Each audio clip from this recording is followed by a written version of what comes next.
Good evening. Welcome to the March 4th edition of the Downers Grove Village Council meeting. We will begin our meeting with the Pledge of Allegiance, but we have a crew that's going to help us. Come on up, Scouts. Right up here, guys. All right, find the flag. All right, you ready? Start us off.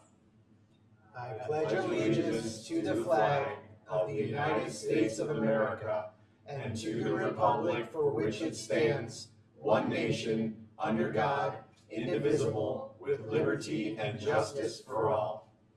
Thank you. Thank you, guys. Appreciate you coming tonight.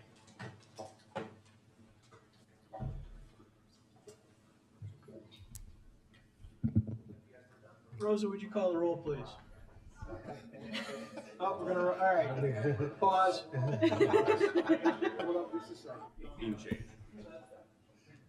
I understand that. As I heard earlier, ice cream is in the future agenda here, so Can't stand in the way of that. that makes a lot of sense.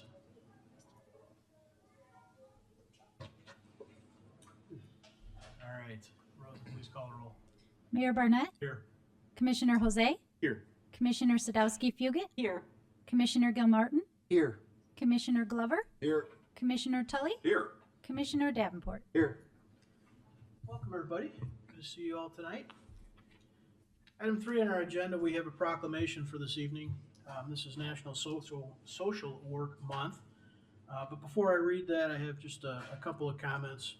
I want to take a minute and highlight the really great work being done by your village. We know through the work of our Social Services Commission and our social worker that the need for and opportunities to help and organizations to provide the help are numerous. Making those connections is a challenge everywhere, particularly when people are struggling.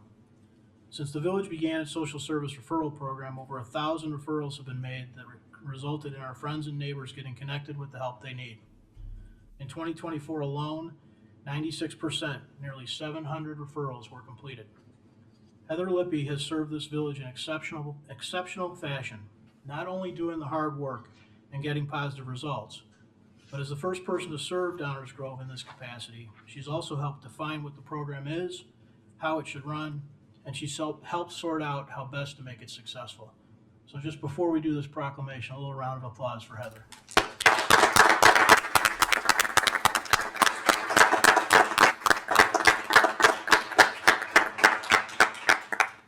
No matter what programs your village puts in place, at the end of the day, it's people that make them work or not. So thank you, Heather. National Social Work Month. Whereas the social work profession has for decades been dedicated to improving human well-being and enhancing the basic needs of all people, especially the most vulnerable among us, working against social injustice and advocating for the respect, dignity, and worth of all people. And whereas social workers enter the profession because they have a strong desire to help empower individuals, families, and communities, and to help our nation overcome issues that prevent us from reaching our full potential. Whereas social workers positively touch the lives of millions of Americans each day and in a variety of places, including schools, hospitals, the military, child and family welfare agencies, community centers, federal, state, and local governments, businesses, and foundations, and private practice. Whereas social workers are often first responders to the human condition, providing crucial support and empathy in times of crisis. Whereas social workers are the largest mental health care providers in the United States, working daily to help thousands of Americans overcome mental illness such as depression and anxiety. Whereas social workers are on the front lines of our nation's opioid addiction crisis, helping people get the treatment they need and prevail over substance abuse and use disorders. Whereas social workers have helped people cope with death and grief and help people and communities overcome natural disasters, including hurricanes, fire, drought, and flooding. Whereas social workers have helped this nation live up to its values by advocating for both equal rights for all, and whereas the social work profession is among the fastest growing careers in the United States, with over 700,000 social workers today and more than 80,000 social workers expected to enter the profession over the next decade. Whereas social workers have continued to push for changes that have made our society a better place to live, most notably the social safety net programs, and to help ameliorate poverty, hunger, and homelessness. Whereas social workers endeavor to work throughout our society to meet people where they are and to help empower people in our society to reach the goals they wish to attain. Whereas 2025 Social Work Month's theme, Social Work, Compassion, and Action, embodies the fact that social workers go through years of education and training and have the skills and expertise to transform the care for others into action that brings positive results. Social Work Month is a great time to learn and reflect on the many positive attributes of this profession. Now therefore, I, Robert T. Barnett, Mayor of the Village of Downers Grove, do hereby proclaim March 2025 as National Social Work Month in Downers Grove and encourage all residents to celebrate and support the social work profession. Dated this 4th of March, 2025, Downers Grove, Illinois. Heather, you want to come get this?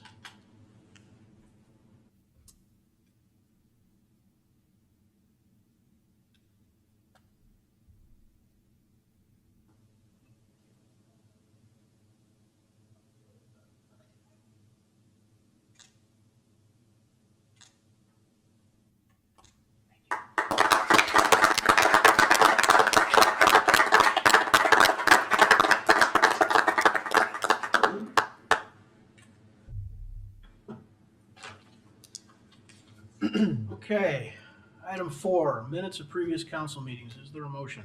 Mayor, I move that the council adopt the February 18th, 2025 minutes as presented. Second. Any comments or questions from the council? All those in favor say aye. Aye. Opposed? Passes unanimously.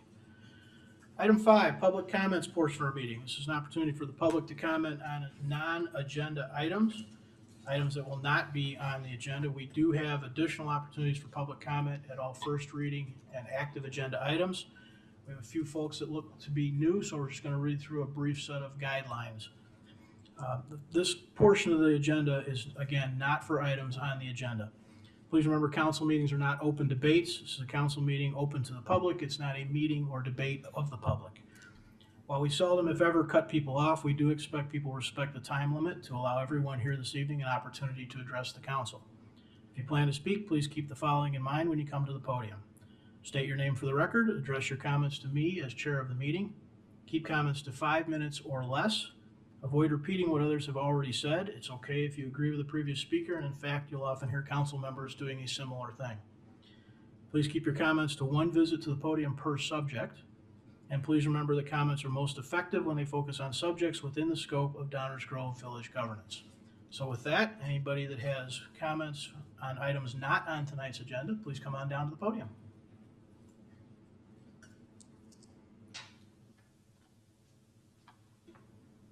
Good evening. My name is Marty Sladek. I've lived in 60515 since 1979. And I'm here to say how much I appreciated the Guiding Downers Grove presentation last month about my neighborhood, West Ogden, Belmont area. Particularly want to thank Commissioners Fugit, Sadowski, and Davenport for acknowledging that this neighborhood has long been ignored, or sometimes, my words, not your, dumped on, or treated like it's the place to put things that might be less desirable than in the main part of the community. Most of this area is actually in Lyle Township, which has further separated us from the village of Downers Grove historically, even though we share the zip code. We were annexed into the village in 2013. Some of you were around. I stood up at an informational meeting of the village manager and then city council and mayor.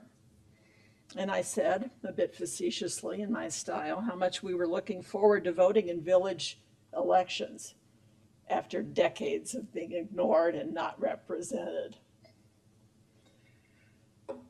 Then the Public Works Department misspelled a couple of our new street signs. They did correct it fairly quickly. I had to call the police department because of suspicious activity at what is now Gelwick Park. And they called me back and said there was no such street and they couldn't find us. It was about 2 or 3 weeks after we were annexed into the village, and it was no longer the sheriff protecting us. But it wasn't all bad news.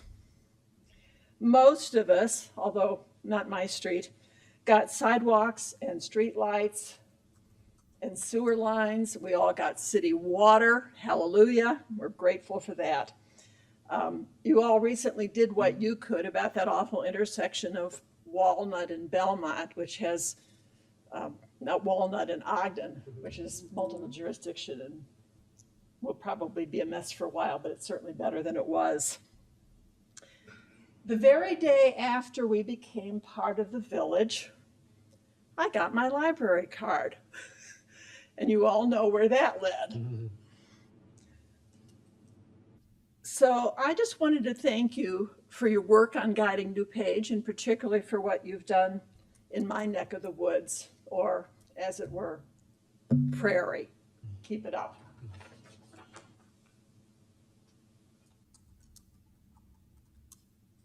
Other subjects not on tonight's agenda.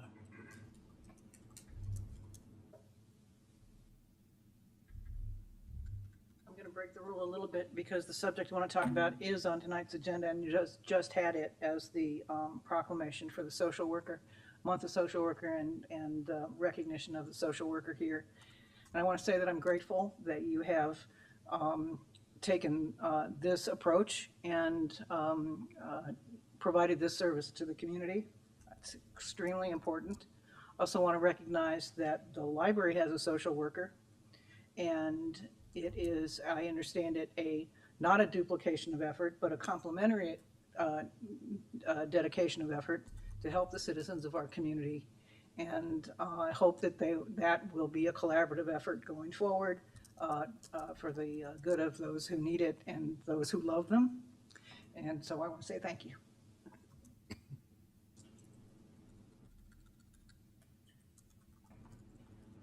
Other subjects not on tonight's agenda.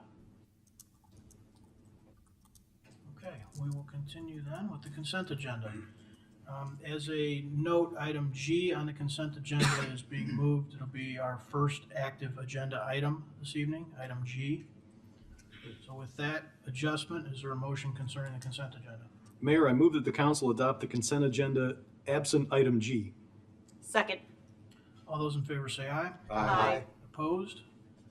Passes unanimously. Item G then will be our first active agenda item. We're moving an agenda to item 7, our active agenda. We'll take up first item G from the consent agenda. Is there a motion concerning agreement with Advertising Products, Inc.? Mayor, I move that the council authorize an agreement with Advertising Products, Inc. for Village Gateway signs as presented. Second. Are there any audience comments or questions on this item? Council comments or questions? Mike? Yes, so I appreciate this being moved off the consent because, well, I was the one that wanted to have some discussion about it. My understanding is that the design of the sign was by and large agreed to by previous council, and so that's how we've gotten to this point. However, this is my first look at it. My understanding all along was that it would, in essence, be very similar to what we have now for the Civic Center sign, and so that seemed to make a lot of sense to me, and still does. However, now that we have that Civic Center sign and we can see it, and then try to take that design and adapt it to gateway signs, right?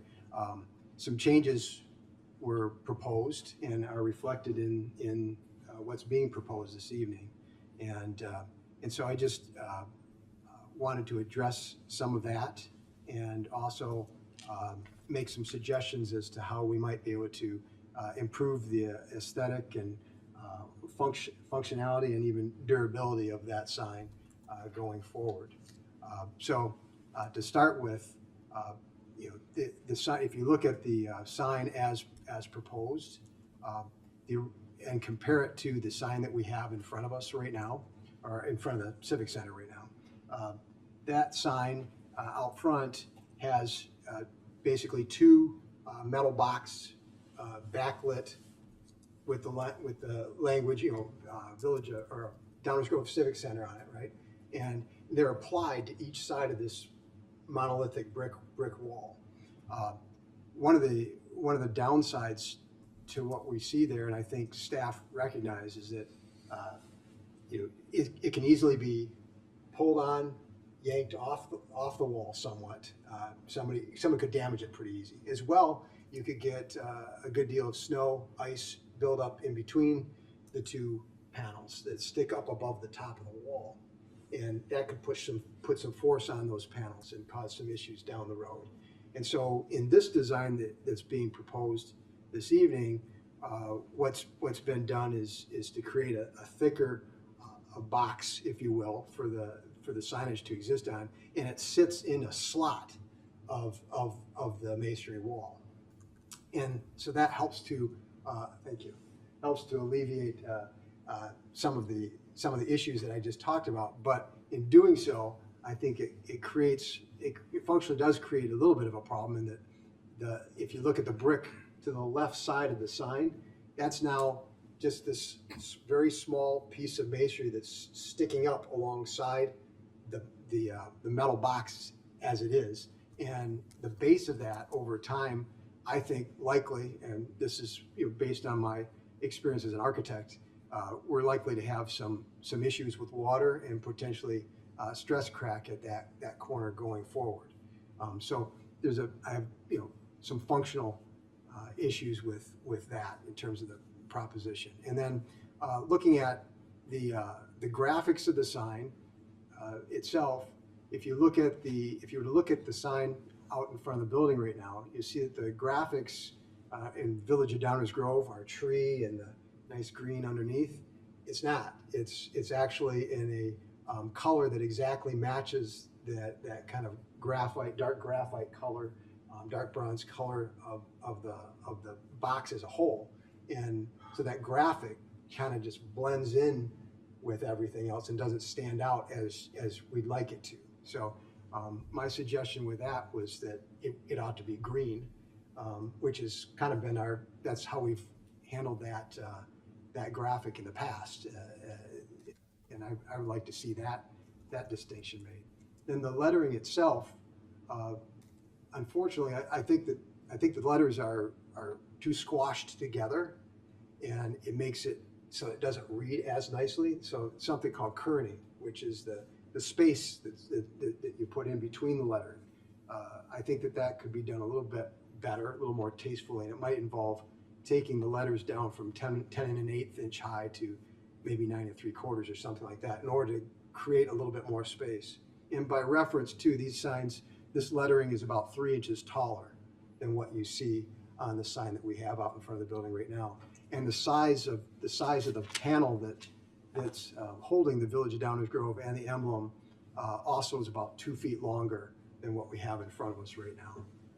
The brick wall is taller than what we have in front of the building right now, and proportionally, it's not as nice. But in some respects, needs to be, because hopefully we're gonna have some nice landscaping in front of this sign, and we don't want flowers or shrubs or whatever to grow up in front of this. So I really think that the base of the sign, the height of that, we want to double check and make sure that height is what we want in coordination with whatever landscaping that we might want to ideally put there. And so I'd hate for this to be a little too low or a little too high based on what we ideally might want to plant in and around the signs. The letters themselves are these acrylic white pieces that push through, as it's noted on the sign here. They push out in front of the sign about a 1/2 inch as what's being proposed here matches what we've got on the sign in front of the Civic Center. Unfortunately, at night, if you've noticed the illumination of those letters, it gets pretty muddy and washed out. And I think it's because the letters are so close together. And so these are little fine points, right? But we used to say, God is in the details back when I was in school. So these little things, proportionally and otherwise, can make a difference in how well the sign, how effective the sign is. So those are some of the issues that I have with what's being proposed. Now, I took the time so our attorneys like to help wordsmith things, right? So I thought maybe I would put together a very quick, took me 15, 20 minutes to do, but you want to go ahead and put that up. I did a little sketch of what I might propose in lieu of this. Something that would allow us to differentiate with the brick a little bit, not create a thin little vertical piece of brickwork that could suffer long-term from stress cracks, water issues, that sort of thing. And so also the cap piece of stone, given that the sign is getting so much larger, and what I'm showing here in scale is the same as what's being proposed right now. So the overall length of it, the height of it, I haven't changed that at all. But I think I'm proposing something here might aesthetically look a little bit better. The cap on top of these brick walls too, because the wall itself is getting so much larger. Instead of a 2.5-inch stone, I think a 4-inch cut stone would be more appropriate here. All in all, this isn't. I'm not, like I said, this just took me a few minutes to kind of throw something together real quick that I think aesthetically works a little bit better, proportionally works a little bit better. It gives us the opportunity to, like I said, instead of having because the sign sits up higher, you're seeing much more brick.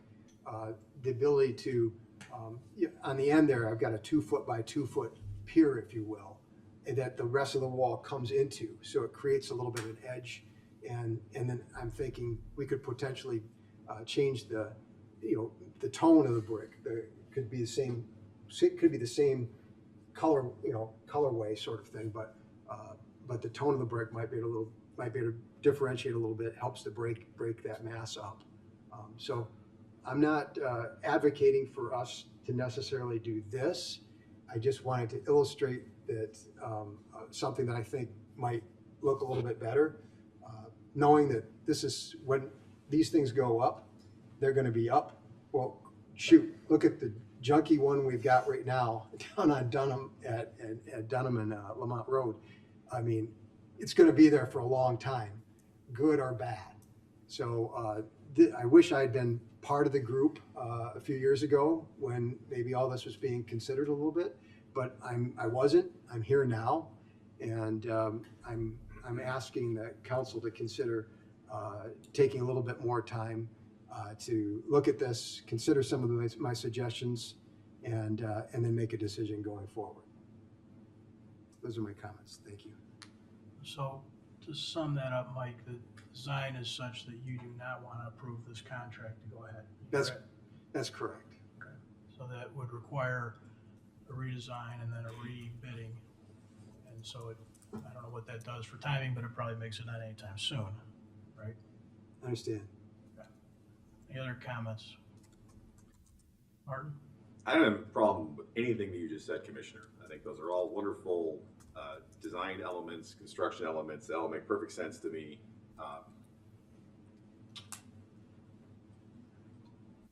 Marty got up here and talked about something that happened in 2013. It reminds me of something else that happened in 2013 when gateway signs were a high priority action item in the Village of Downers Grove. It also reminds me of when we talked about gateway signs in 2001. We've been talking about gateway signs forever, and I have no problem with making these changes because I actually think they're minor improvements, but yet they deliver a big bang. What I don't want to do is to continue to discuss this for another 10 or 15 or 20 years. Amen. Because everybody that's gotten up here has a different view on it. We've had plans, we've had open houses, and for Pete's sake, we've got to move forward on this. Yeah.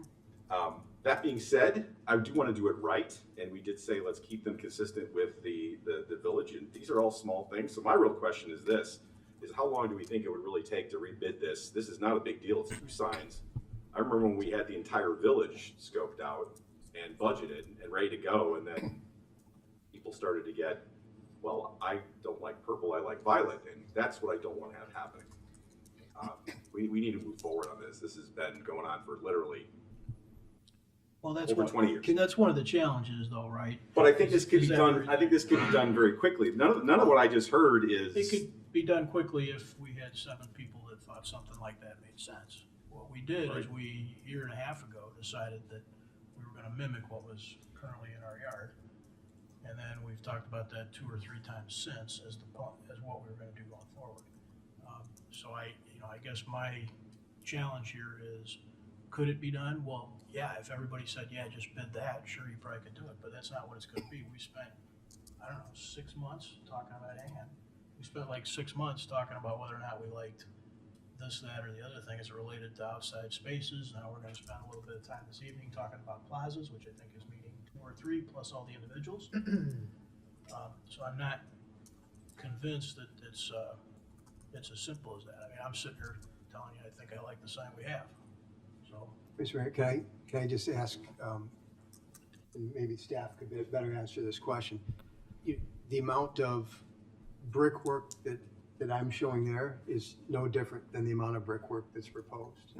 The amount of the box sign, that metal box, it's the same.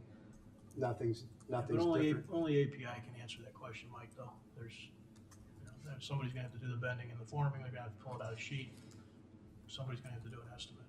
We may think it's kinda close, but it's only API can answer that question. Oh, okay. I hear you. We all think it's kinda close. Well, I'm just saying, I'm not, I have No, you go some ahead. expertise in this, and Yeah. my feeling is that, You're not alone in that. got it.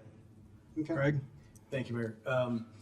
To your point earlier, while this is something that was originally settled on under a prior council, it is something that we've had at least some tangential discussion on during long-range planning. So at the very least, I hope it didn't come as a surprise that this was coming. No, yeah.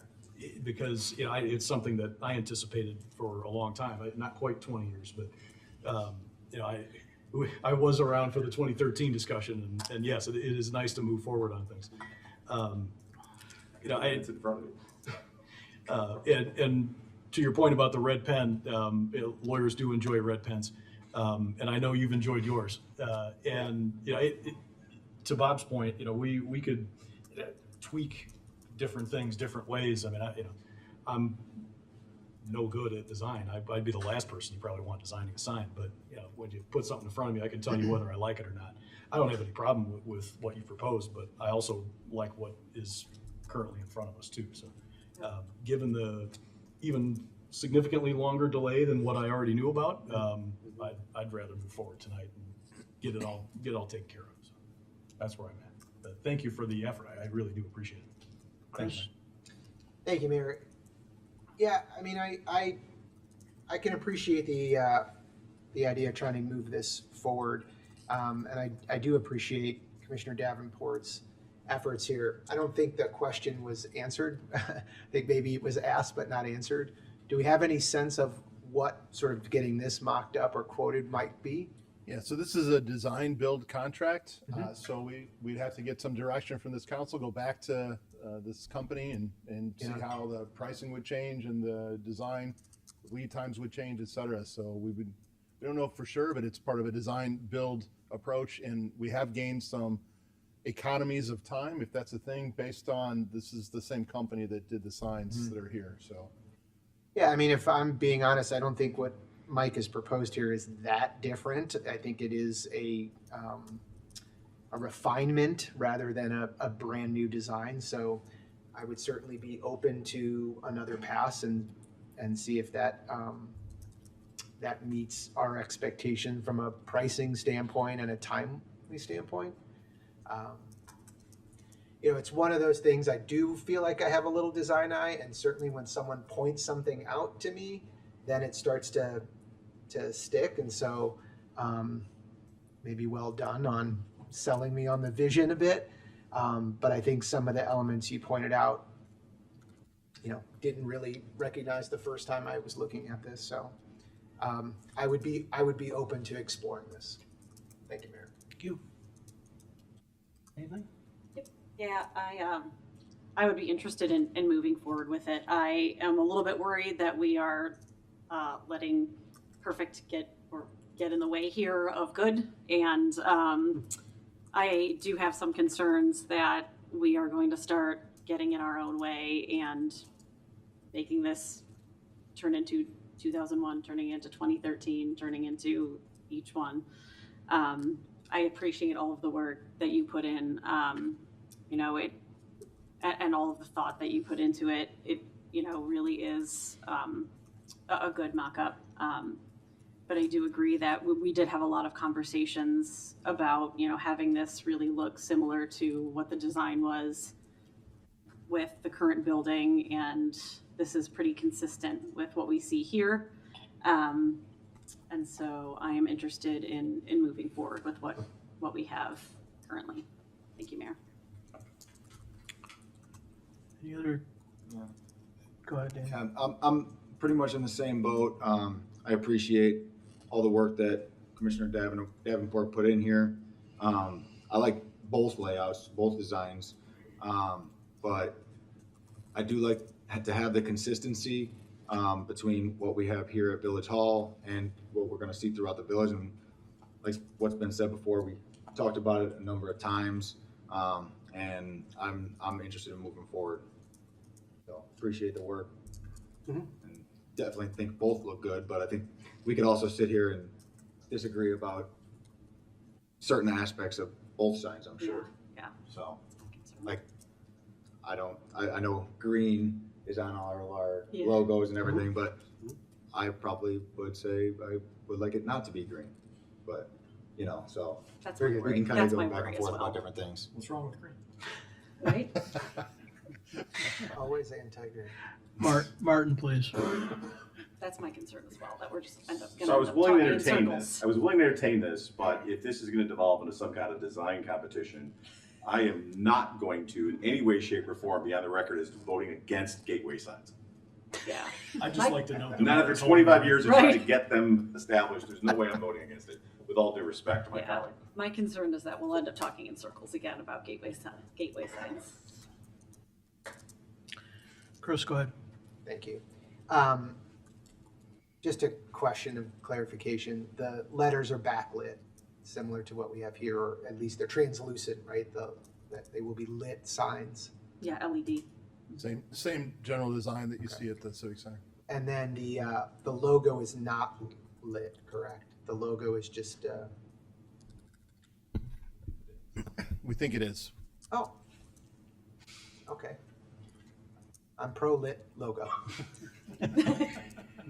I think Lyle's looks amazing. Their lit, backlit logo and sign looks amazing, and so I would love to see this do that. So that's my feedback there.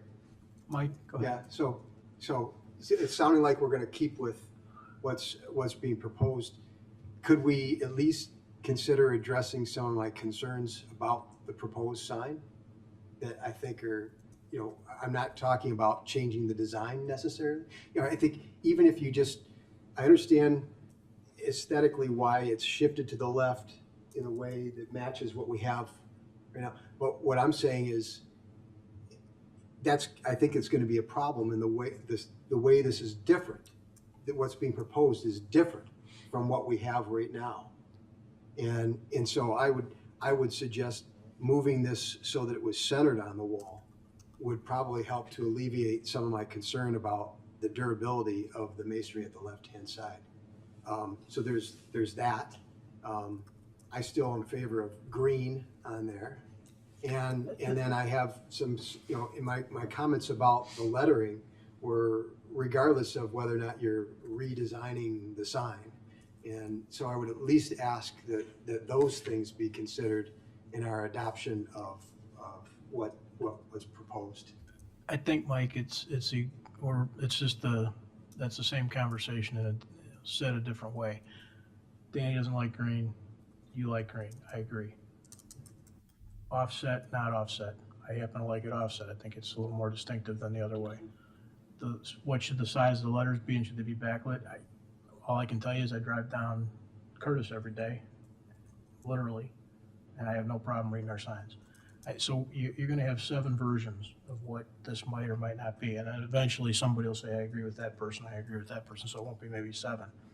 But just going through and designing the sign on the fly up here from the dais, I don't think that's good. I don't think that's a good use of our time, and I don't think it's a good process. Well, due respect, this is the first time I'm seeing this design. I understood all along that what was going to be proposed for us to approve was going to be similar to what has been put out front. But what's being proposed tonight is not exactly what we have in front of the building right now. It already incorporates a design change from what was originally done. And the things that I'm suggesting I'm just trying to address now, fine, I'll give up on the green. You can have the green. But how well the letters read, how they're lit, and especially the wall itself. And this is something that is not I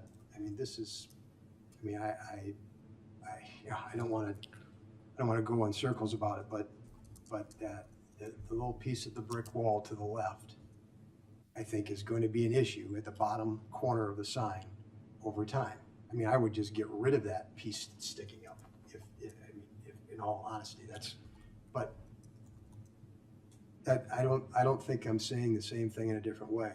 I hesitated to put staff can share. I did not want to put up another design, if you will, tonight, because I was afraid that we'd end up in this sort of conversation about designing for the dais, about trying to, having to go back and go through this all over again. And that was not my intent, to try to hit a reset button here. So I viewed what I was proposing to be substantially similar to what's being proposed in terms of the amount of material and how it will be built. And I specifically wanted to address shortcomings, I think, of what's being proposed design-wise and out in front of the building. What we approve in terms of this is going to be there for an awful long time. So for me, it makes sense to get it right. But I, of course, will yield to the majority of the council. Thank you. Any other, Chris, go ahead. Yeah, I guess just to the point of some of these, I would call them adjustments in terms of this being a bit different than the sign we have out front. I think it would be worthwhile for us to mention those, and maybe they could just take those into consideration or express those as some concerns. They're the professional sign makers. They make a lot of these. And, but I do appreciate, we're talking about 2 words stacked on top of 2 words as opposed to all the way across. And kerning does matter. It does. And so while I'm fine moving ahead with the design that's already here, I think maybe just if I can suggest that we have them take another critical look at those kinds of things, because I know this is just a concept, right? I think I understand it, but I don't want to keep going in circles. But Yeah.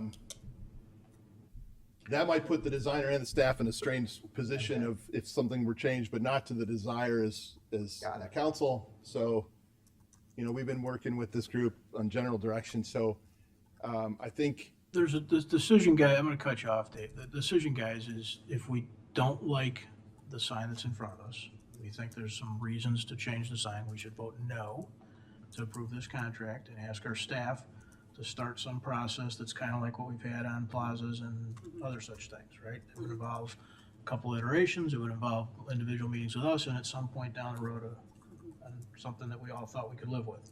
Or we should vote for this contract tonight and assume something awfully close to this is going to get built. That's where we are. So anybody else want to convince us to vote for or against the contract? Otherwise, we should just take a vote. Rosa, would you call the roll, please? Commissioner Jose? Aye. Commissioner Sadowski-Fugit? Aye. Commissioner Davenport? No. Commissioner Tully? Aye. Commissioner Glover? Aye. Commissioner Gilmartin? Aye. Mayor Barnett? Aye, that motion passes 6-1. Next on our active agenda, is there a motion concerning a permit drive-through on Ogden Avenue?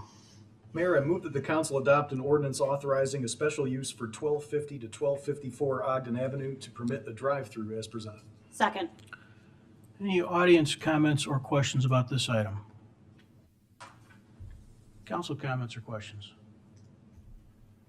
Rosa, please call the roll. Commissioner Jose? Aye. Commissioner Sadowski Fugit? Aye. Commissioner Davenport? Aye. Commissioner Tully? Aye. Commissioner Glover? Aye. Commissioner Gilmartin? Aye. Mayor Barnett? Aye, that passes unanimously.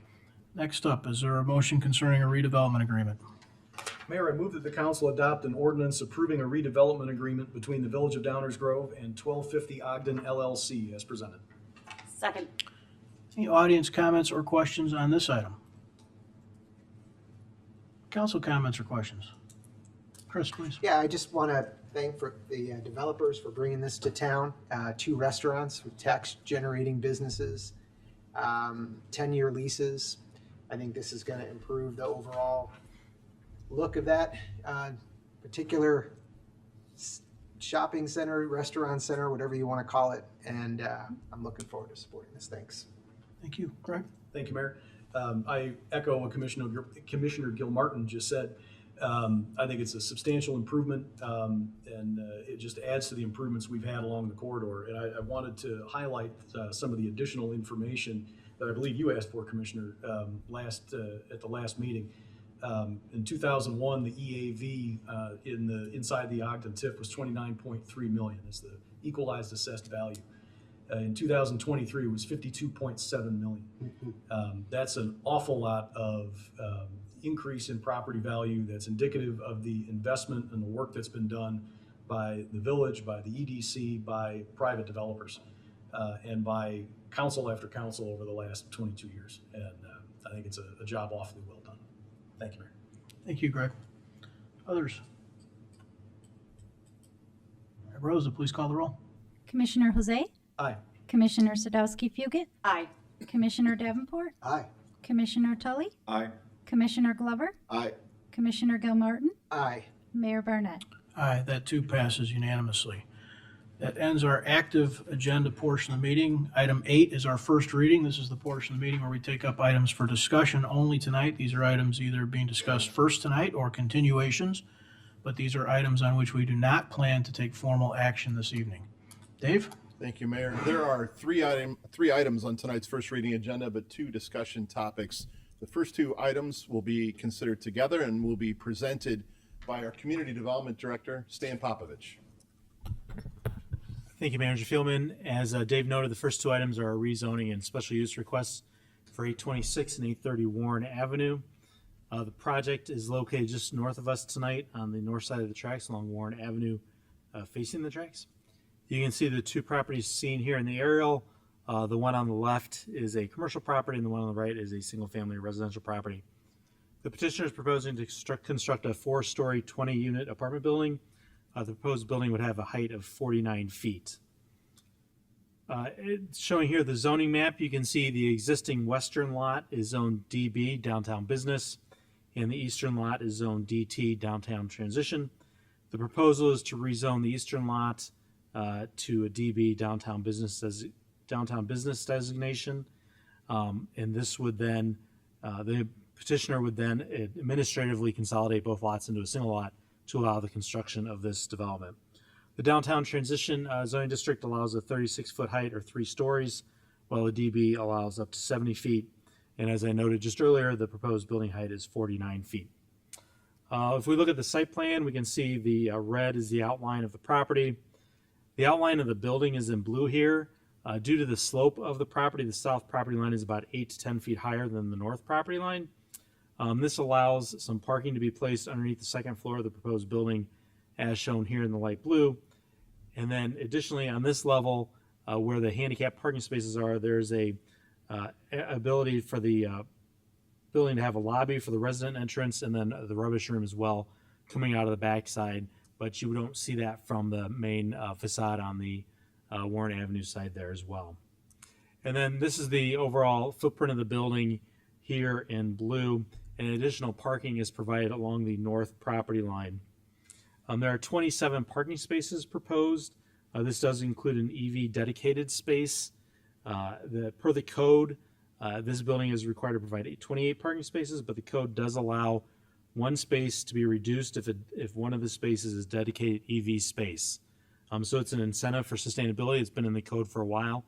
I think we've maybe had a handful of folks that have done that to reduce their parking requirements. So that's why there are 27 parking spaces, and that's what's required is 27 because of the one dedicated EV space. We have a sidewalk along Warren Avenue and then the main entrance to the front door there. We do have a vehicular access on the southeast corner. This is also will have a gate on it, a swing gate, and the drawings show that the swing gate is coming really close to the property line. Through permitting process, we'll make sure that that swing gate maintains on private property and does not impede onto the village's right-of-way. The drive lane wraps around the building to provide access to the rest of the parking spaces. And then in front as well, we have a loading zone that will be provided for any move-ins, drop-offs, Ubers, DoorDashes, etc. The screening around the property includes a 6-foot-tall privacy fence around the parking lot, arborvitaes along the north property line, and then landscape vines adjacent to the fence on the east side of the property there. With regard to stormwater, all the water will be flowing downhill towards the north into this post-construction best management practice storage facility where water will be captured. And then there's a piped overflow that will lead out through an easement on the property 835 Rogers Street to the Rogers Street infrastructure. So this is provided because of the slope and there's no stormwater infrastructure on Warren at this location. So we want to capture the water, slow it down, and then if there's an ability to overflow, go through the pipe and then tie into the Rogers Street infrastructure instead of just daylighting into the neighbor's property. So we worked with the petitioner to have that completed that way. With regard to the design guidelines, the main facade on the south facade is stepped back and includes multiple planes. So we can see this one plane here. We have these two planes that are stepped back a little bit from that lower left-hand plane, and then the top floor, and then at the entrance there, that's set back a little bit there as well. And then the top plane is stepped back even further to provide some differentiation in the planes on the south facade. The south facade does include some Juliet balconies in these locations, and then also regular balconies in these locations on the second floor and on the fourth floor for those units there as well. And then this is the main entrance here with steps, and then the rendering does not show the railings, but there will be railings on that ramp in accordance with codes as well. If we look at the different building materials, we have a stone base here. We have a brick in this location. We have textured panels in the middle, and then we have lap siding at the top. So we do have some good materials that are being proposed and laid out in a really nice manner. And then the cornice as well is articulated here at the top with a centerpiece that sticks out a little bit that way, that protrudes a little bit from the main cornice. With regard to the comprehensive plan, this area is in the downtown focus area. As we all know, it calls for greater density near the downtown. The building is transit-oriented, it is walkable, and it is a quality architecture proposal. The Planning and Zoning Commission heard this petition at their February 3rd meeting and recommended approval and found that the standards for zoning map amendment and a special use were met. I'm happy to answer any questions that the mayor and council may have. I also have Michael Gatto here as the petitioner as well to answer any questions that you might have. Thank you, Mayor. Thank you, Stan. Any comments or questions from the audience? Looking at first reading items A and B.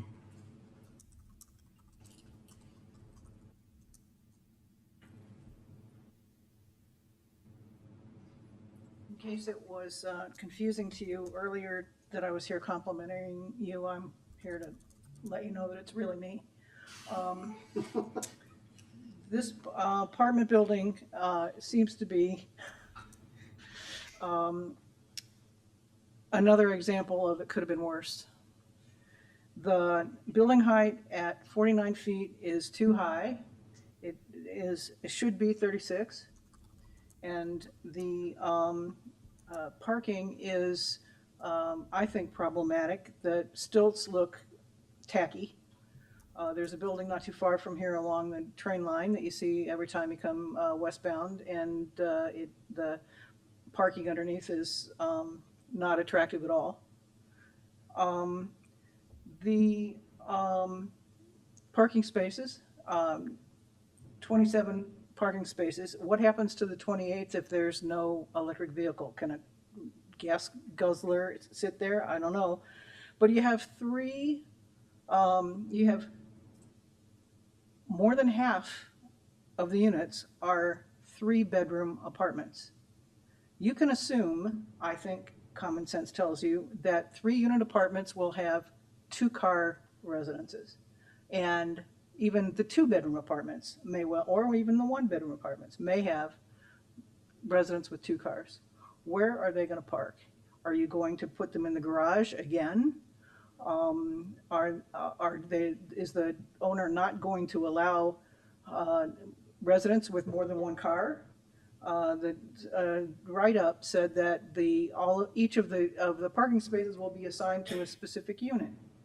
What happens with overflow parking and overflow cars? You talk about what happens with visitor parking, for overnight visitor parking and short-term temporary parking to go into public lots.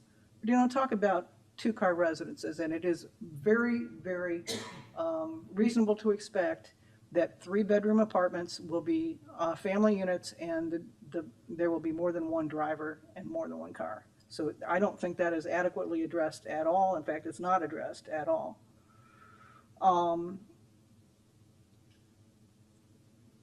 The increased residential density here adds further stress and chaos to the Washington Street Railroad crossing. The parking study that's noted recites numbers of car crossings from 7 in the morning to 9 in the morning as peak hours and 4 to 6 in the evening on an October 8th day, I think. I think peak, and they don't talk about pedestrians and commuters at all and what the interactions are.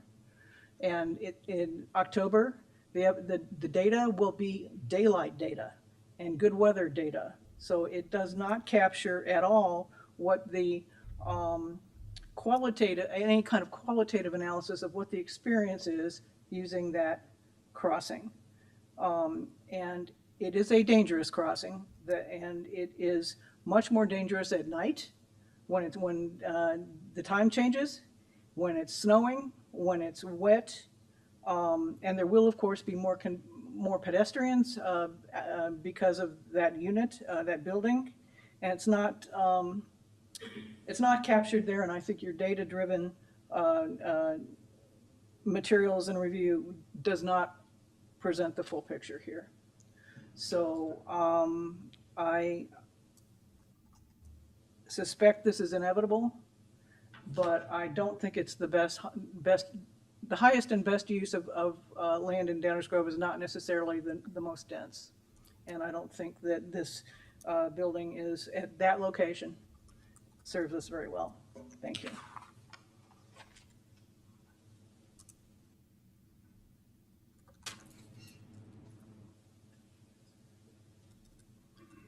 Hi, Clorinda Greco, 39 years in doing business here in Downers Grove and commercial property owner. First, I want to thank Stan. He tried to help me with some of my questions that I had, and we haven't have it straightened out yet, but I wanted to thank him for that.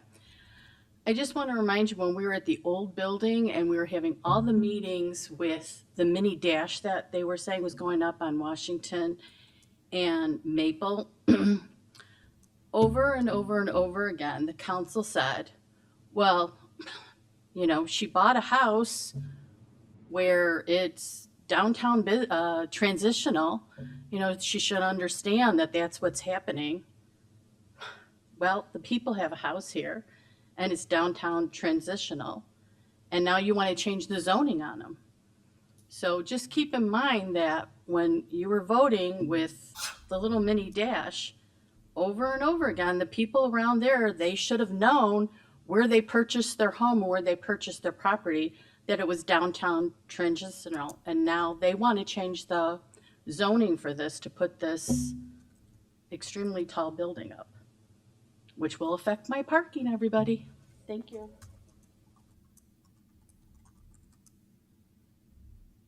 Others?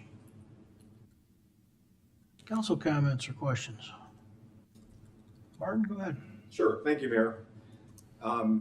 So we got 2 things in front of us. One is a request to rezone, the other one is a request for a special use, assuming that it's rezoned. Rezoning is always a good question because we zone things for a reason, and when something is rezoned, I always have to look and see why is it being rezoned, so I'm glad that question was asked. And we do have criteria for requests to rezone, and people are entitled to request to have their property rezoned. In fact, there's been people that have done that for a variety of reasons. In this particular case, the zoning requirements have already been laid out, and they are, of course, 2812.030I, and there is no particular single standard that governs this, but some of the factors that we are to take into account include the zoning map, which of this parcel, obviously part right now until the administrative consolidation. One is in DB and the other one is in DT. But one of the things you're supposed to look at is existing use and the zoning of nearby property, which of course we do. And the properties up and down that block, both to the east and the west, are similar multifamily. So that seems to be consistent. In fact, and one of the things I was most interested in is that if you go a little bit further east, there's multifamily to the east, as opposed to a situation where there was a buffer zone and now you're getting into a more single-family residential area. There is multifamily to the east of this property, so there's still a buffer zone. Suitability of the subject property for the zone purposes, I'll come back to that in a second, but clearly the larger lot is more suitable than the smaller lot. The length of the time the property has been vacant as zoned, well, it hasn't been vacant, so that doesn't really apply here. The value of the community to the proposed use, I know we're always talking about additional housing, opportunities in the community, as well as the comprehensive plan. This kind of a use is certainly consistent with the comprehensive plan, although we now would have a larger lot than a smaller lot, which is beneficial for the next reason, which is the special use. So I think the zoning request makes sense and is consistent with not only the criteria that we're supposed to look at, but also the current uses on that very same block. So the next question is the request for a special use, which the only reason, I mean, we have a special use because the request is for an apartment building. And one of the things I want to emphasize is that our municipal code and our zoning requirements basically design a box. And we tell property owners that this is the box that you can build in. You don't have to do everything within the box, but here's what you're able to do within the box. And looking at this proposal, and again, we're talking about the combined rezoned property. So step one is the rezoning. There will be an administrative consolidation. And then the next step would be, okay, looking at that box, what can be done within that box, which is the combination of 826 and 830 Warren Avenue. Looking at what our requirements are versus what is being requested here, this fits in the box. And I disagree with the characterization that it could have been worse. That's not the right way to look at it. We actually set out this is the box you're able to work within. And what you do within it is not could have been worse. It's this is what you get to work within, and this is less than what would otherwise be allowable within the box. So it's not it could have been worse. This is what has been laid out as something that a property owner can work within. No different than if it was a residential unit, you'd want to be able to do what you want within your box. This property owner has that same right to make that request. No variations or exceptions are being sought. So in terms of this particular use, that's a different standard, of course. Those of you keeping score at home, it's 2812.050H. I won't repeat the elements, but a lot of them are similar to what I discussed. It's consistent with our village plans, comprehensive plan in particular, downtown design guidelines Stan already went through. This is a authorized special use in this district, and given that you have the same type of uses both to the east and the west, I think this is also an appropriate request for a special use. So obviously I'll listen to what my colleagues say and what other people say, but it so far sounds appropriate and something to be supported. Thank you, Mayor. Thank you, Martin. Anyone else? Leslie, go ahead. Yeah, I also struggled a little bit initially with the rezoning from downtown transition to downtown business, but I also looked just to the east of it to see what was there and noticed that 822 Warren is a 3-story multifamily building. So it did seem reasonable that, and given everything that Commissioner Tully said, that this rezoning would be appropriate. So I am comfortable with the rezoning as well as the special use. The things that I was taking a look at were the parking. I am in favor, as many folks know, of our sustainability efforts, and I do think that incentivizing is generally better than punishing. So I am in favor of incentivizing the EV chargers. I, in fact, was the one who asked a little bit about the stormwater concerns. That was one of the things that came up with some of the neighbors. And that also played a little bit into my acceptance of the rezoning, was that the neighbors seemed to be comfortable with this development as well. And that absolutely factors into the decisions that we make up here. And unlike some of the other decisions that we may have made, in general, the residents that were nearby this development seem to be in favor of this project. But the stormwater was one thing that came up. So I do appreciate that the developer is working with the village on improving some of those facilities and connecting to the Rogers stormwater infrastructure. I also did echo some of the concerns of being close to that Washington Street crossing. I know that that is something that we've been discussing up here quite a bit, and in conversations with staff. I think by the time we're getting closer to this development, we will know a little bit more of how that street is functioning, and hopefully we will have a little bit of improvements on how we are doing with that that railroad crossing, and that's about all I will say on that one. But I think we'll see some improvements there, and so I don't have as many concerns with the development being close to the tracks there. And so I, as of now, also plan on supporting this project. Thank you, Mayor. Thank you. Craig? Thank you, Mayor. I don't want to repeat anything that's already been said. I think Commissioner Tully has done a good job laying out subsections H and I and why they are met here for both the rezoning and the special use approval. I just wanted to ask a question of the developer and then a question of staff. And there's got to be a better word for this, but since one of our residents used it, I'm going to roll with stilts. Is there a reason you picked the color you picked, and then what are the materials they're made out of? Because I'm just thinking about looking at it from the north, and it's, I don't know, they kind of stand out, and I'm wondering if that was the point or if. No. So I think we're going to wind up painting those black and try to blend them into the structure and hide them as best we can.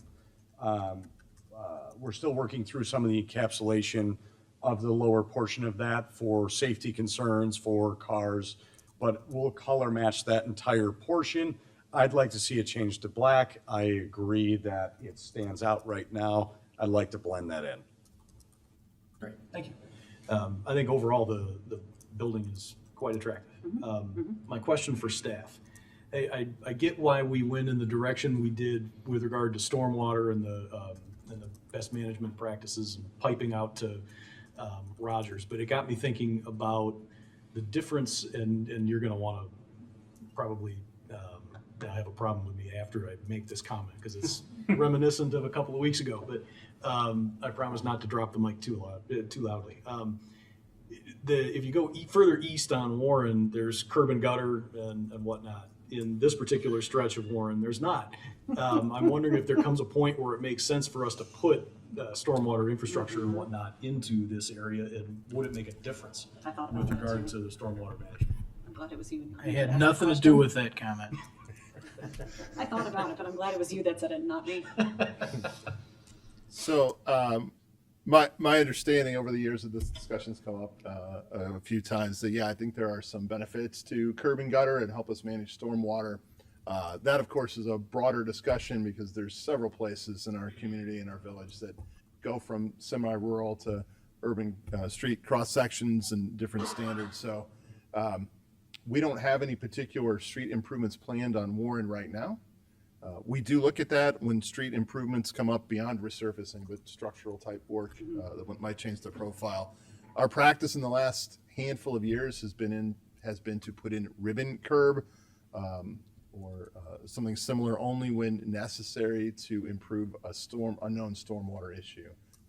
So nothing planned at this point, but if we ever do contemplate structural type work on Warren, those are the kind of issues that we would look into. If the council would like to talk about changing street profiles as a stormwater management project, that is definitely a large scale project. Thank you, Dave. Can I just ask a question to pick up on that, if I may? Yeah.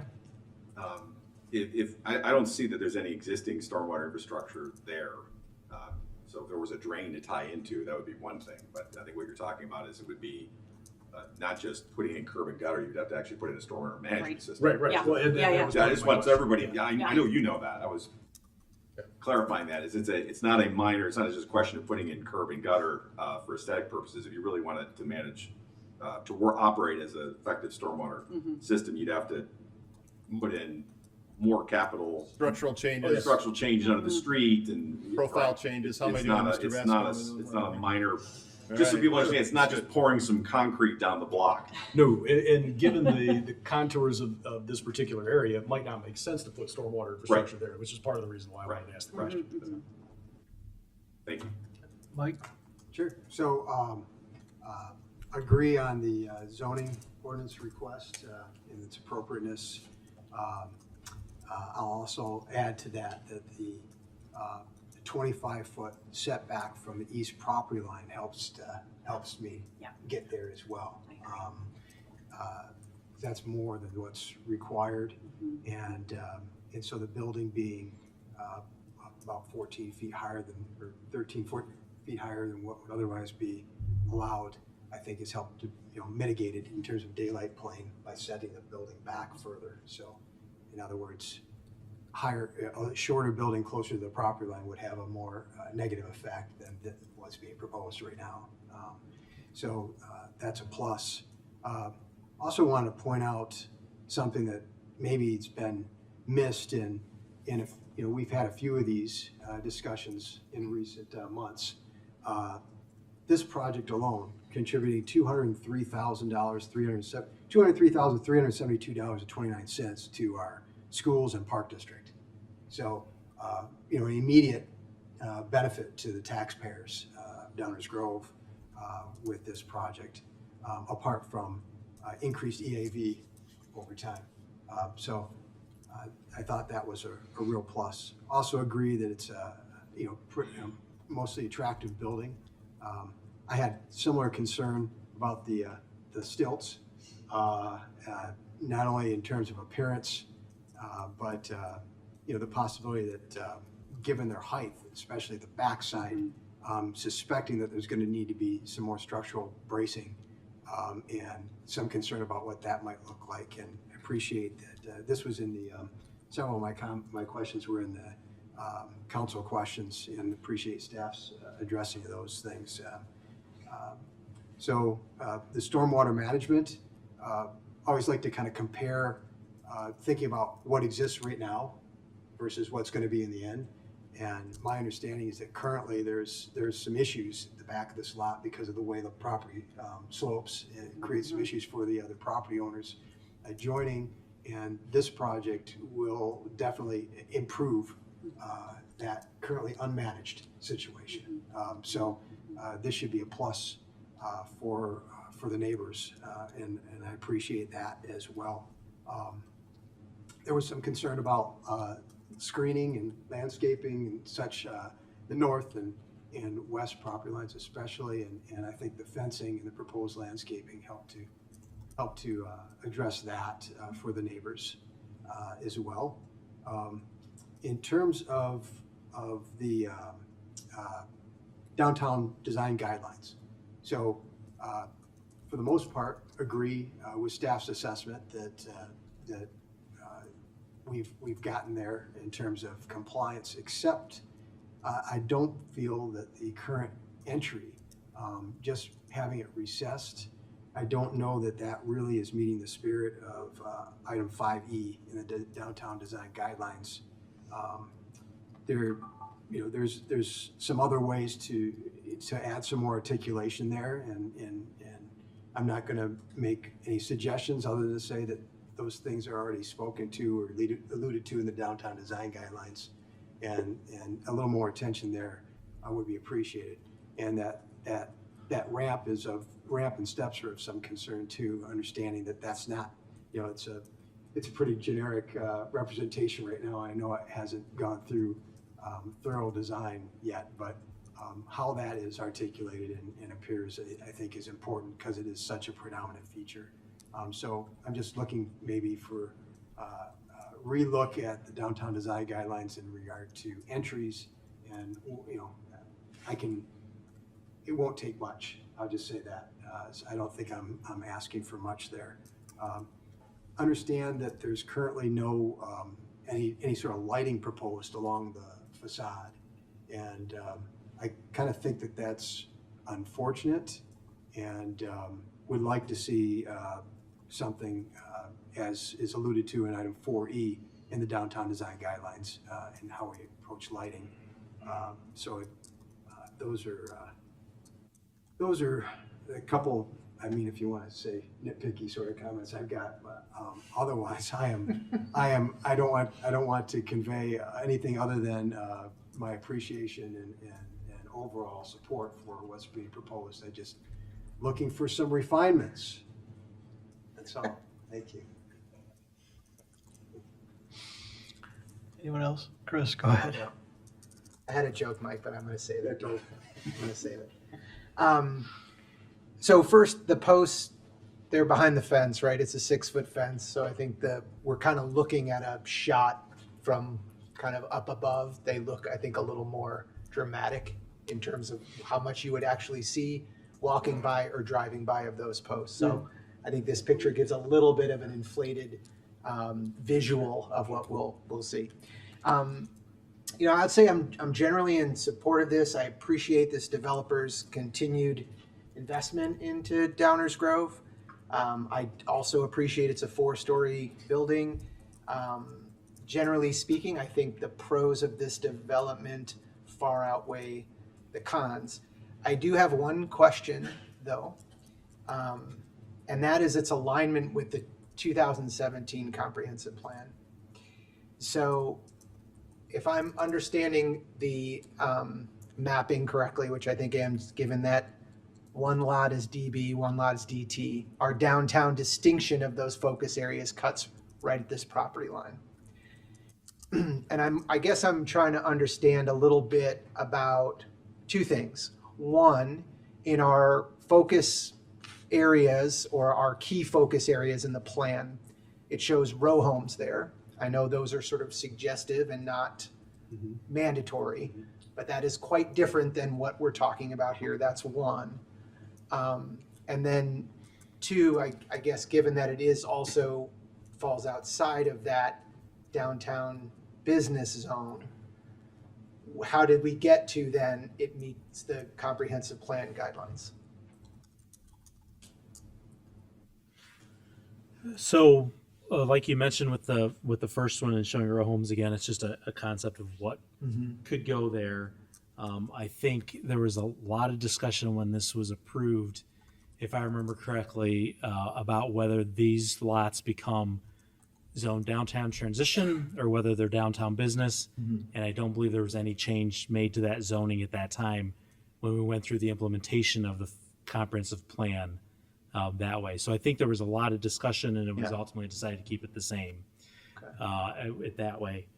So I think, in terms of how it meets that area there, I think everything on that border, especially when we have one property owner with two different classifications in the comprehensive plan, is a challenge. It's very challenging same way when we have one property owner with two different zoning classifications on one property. So we reacted to the proposal that was in front of us and then made that determination. And then once we had that proposal for us in the rezoning request, then we examined that request based on a zoning of a DB and what those recommendations in the comprehensive plan were for like a DB zoning classification. Okay. And I'll add one thing to that. Stan and I have the same memory of that discussion from the 2017 comp plan to the focus area to the rezoning. And I remember a lot of discussion about this very segment. And I think some of the discussion was, where do you draw the line between the B and the T? And we said, when we get a development proposal in this area, it will actually prompt us to make the final decision, because there was a recognition about the very same things that Stan talked about. So if I recall, there was this idea that, well, perhaps if these properties in question do redevelop, then that would be our opportunity to actually make a final decision. Okay. Yeah, thanks for that. And I will say I agree with a lot of what's been set up here. That's just the one thing that I am a little concerned, because it does feel like we're sort of spot zoning a bit on this one. And then what happens with the property next door and next door and next door. And so, but again, I generally think this is a great development and is going to be a positive addition. It's just the precedent I'm a little concerned about. And we can maybe have that discussion the next time one comes up. The only thing I would also add is that we're going to be talking about our environmental sustainability plan coming up, where we're going to be targeting solar car canopies. What a great opportunity for developers in town to look for an uncovered parking lot to leverage, I don't know, maybe a solar car canopy. Just throwing that idea out there to whoever might be listening. Thank you, Mayor. Anyone else? I wouldn't, anytime, so let me back up. Anybody can come and ask for a zoning change, so we're not spot zoning. Property owners come and ask for specific change. And the comprehensive plan, there was a ton of conversation about this area in 17. There also is, in every comprehensive plan, just like there will be in our next one, there will be places where we decide, let's see what happens. What we're trying to do with the comprehensive plan is lay out, really kind of sort of what we expect, right? And so compliance with the comprehensive plan, what we sort of expected was that this section along the tracks between Washington and frankly the end of the block going east would likely continue to be and further develop into multifamily housing of some kind, right? And so that it's really that context. It's not as much about a DTDP conversation in 2017 or a manipulative use of zoning in the moment. It's about the comprehensive plan discussion and the decision that really we drew these row homes in there, just like we're going to include some photos in this current comp plan, saying, yeah, we kind of expect that sort of density. That's the kind of thing we expect there. And so when you go then and say, does this comply? Yeah, it does. It really complies with the intents of the comprehensive plan. I've got just a clarification question. I don't know who to direct this to. Mike was touching a little bit on fencing and landscaping, so I realize these aren't exactly a bid set. But is the gate the same material as the fence, and is the fence the shadow box shown on the landscape plan? And all I'm really getting at, is this a fully enclosed kind of secure lot? Is that the goal here? Yes, so the fencing in the front, it'll be a different material than the landscape fence around the perimeter. Okay. We're bidding it out right now through a couple different vendors who have very different ideas on how to achieve that goal. But I'm thinking some sort of black aluminum fencing, either in, out, or sliding, recessing into itself. So we're still ferreting that one out, but it would be a different material than the landscape shadow box. And then the rest of it is shadow box, not sort of green screenish looking thing like. So it'll be a shadow box, and we're going through right now finding an ivy vendor to cover an ivy. One of the partners is a Cubs fan. Everybody's got their Don't cross to hold carry. against me. Just vote on this right now then. Yeah. Let's go. That's all I need to hear? Go. Thank you. Appreciate that, Michael. Any other questions, comments? Just Go ahead, quick- Mike. Just quickly, like I I was speaking before in terms of the setbacks and such and the height, what we have here in front of us is kind of a split between what's DB and what's DT, the height, from a height standpoint and as well as setbacks. And so to me, this is kind of like a great outcome, right? I don't think there's any danger of, in terms of setting precedent, that what's next. I mean, this is kind of, we have, someone who's combining these lots. It's got to be, really it needs to be one or the other. And the only way the next one down would, you'd have to get 2 DT lots then coming to us, right? Whereas this one, we have DB and DT. And so I'm a little more comfortable with it. I don't feel like we're really setting a huge precedent, but I respect the concern there, for sure. Chris, go ahead. Yeah, and that's exactly my point. I think because of the DB and DT, I think it makes it a easier transition, pardon the pun. But I think the idea of the next one that might be 2 DTs come by that say, well, I'm now next to DB. And we're looking at a smaller building on this one, and moving to DB could potentially be a taller building. Just throwing that out there, that this is a little bit of a precedent. Yeah, well, context matters. I mean, if what was being asked here was make these both lots DB because we're going 72 feet, there would probably be a lot different reaction. Yeah. And there would be a lot different commentary from staff on whether it comported with the comprehensive plan. And there's Martin? Right, yeah, context is important, and obviously there's all kinds of DT around the DB, and any of those properties could come to us and say, hey, we'd like to be DB, and then you have to take every one of those requests into context with all the other tools that you have and what's going on and so on and so forth. But also, we draw lines on maps all the time, and they're not the Berlin Wall necessarily. What they are is this is kind of what we expect, this is what we want. Yes, there are people that have an expectation, understanding that there's going to be a buffer between one thing and another, and we want to respect that. But the edges are always, you can draw the lines today, and heck, we're doing this right now. We're drawing lines, and then we're going to end up tweaking things, whether it's Fairview, focus area, or it's somewhere else. And as things come up that make sense to potentially change, then you take those into account, and you give them their due weight at the time. I don't necessarily think it establishes precedent, because I don't know how many people are going to combine a DB and a DT lot and come before us. There might be a few others. But I just think that's something that we have to exercise the tools we have at the time when any request is made, and if it makes sense and it's consistent with the other criteria, we can either do this or not.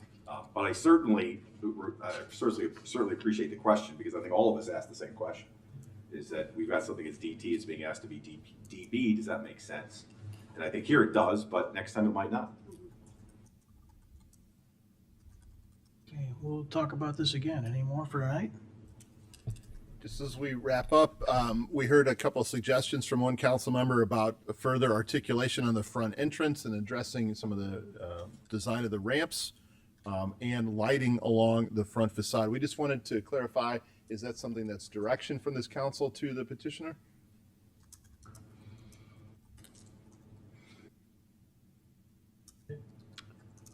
I'm treating this very much as not, like I said before, not bid documents. So as it evolves from this one voice, as it evolves, the more compliance it gets, the sort of letter and intent, the better. That's not to say what's here is in my mind not compliant, but I'm hoping it'll continue and evolve in that direction. So we'll have Mr. Gatto take really good notes and see what he can come up with. Is that what we're? Yeah, that's what I'm saying. Yeah. There it is. Thank you. Thank you. Thank you, Mayor. Dave, let's go ahead and finish our first reading before we move to the hearing. I know we're a little behind, but let's just keep it Yeah, on we'll do track. that. The final item on tonight's first reading agenda is consideration of a contract for the street resurfacing. Here to present background information on this project, as Mr. Baker does the transition to the next slideshow, will be Mr. Scott Vasco, our Director of Engineering. Thanks, Manager Gilmore. Good evening, Mayor, Council. Tonight I'll be presenting the 2025 roadway resurfacing contract. That's part of our annual roadway maintenance. program. The project includes approximately 6.86 miles of roadway resurfacing throughout the village. This project was bid in February of this year, and we received 3 bids. Builders Paving LLC was the low bid at $3,468,876. Even though they haven't worked in town before, we did call some references, and we got glowing reviews from the villages of Carroll Stream as well as Bloomingdale and the city of St. Charles on their work for similar work. So we're confident they'll be able to do the work. The work is scheduled to occur between April and October of this year, which is in line with current other projects in the past. And then just here is a list of the streets that we're going to be resurfacing this year, which was also included in your packet. And with that, I'll open it up to any questions you might have. Thanks. Thanks, Scott. Any audience comments on this item? Council comments or questions? Mike? As a resident of the area that's being repaved, I can say it's needed and greatly appreciated. So, thank you. Anyone else?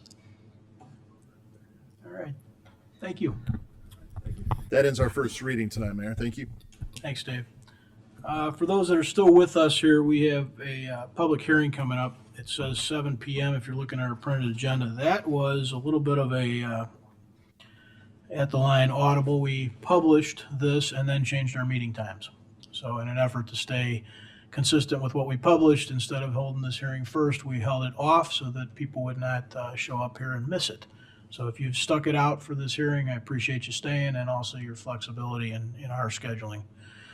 We're going to start here then, public hearing on the Meadowbrook redevelopment project, tax increment financing district. Bring this hearing to order now. This public hearing has been called by the Village Council to consider the approval of a redevelopment plan and project for the designation of a redevelopment project area known as Meadowbrook Redevelopment Project Area, and the adoption of a tax increment allocation financing theretofore. On January 7th, 2025, the Downers Grove Village Council adopted ordinance number 6092, proposing the Meadowbrook TIF, setting a public hearing and calling for the convening of a joint review board. Notice of this hearing was published in the Daily Herald on February 7th, 2025 and February 18th, 2025. Pursuant to the provisions of ordinance number 6092, a joint review board was established which met and prepared a report, which report has been submitted and made part of the record for this hearing. The proposed redevelopment plan has been on file with the Office of the Village Clerk since June 23rd, 2023. So I'll summarize the procedures we'll follow for tonight's hearing. I'll ask the village manager and staff to summarize the proposed Meadowbrook Tax Increment Financing District. I'll then ask any member of the council if they wish to make a statement or ask a question. There will then be an opportunity for members of the public and affected taxing districts to make objections or give statements or comments, or to submit written statements, objections, or comments for the record. There will be an opportunity for members of the village council to ask any final questions, and then we will close and adjourn this hearing. At this hearing, there will be witnesses will not be sworn. Verbatim written transcript of the statements or testimony will not be prepared. Now I'll turn this matter over to Village Manager David Fieldman, who will introduce the presentation regarding this proposal. I'm going to hand it over to the folks who know a lot about the creation of this TIF. It is a representative from SB Friedman and Company. Good evening. Everyone hear me okay? My name's Adam Daniel. I'm with SB Friedman. I'm here tonight with my colleague Jeff Dickinson, and we'll talk through our work on the eligibility findings for the proposed Meadowbrook Shopping Center RPA.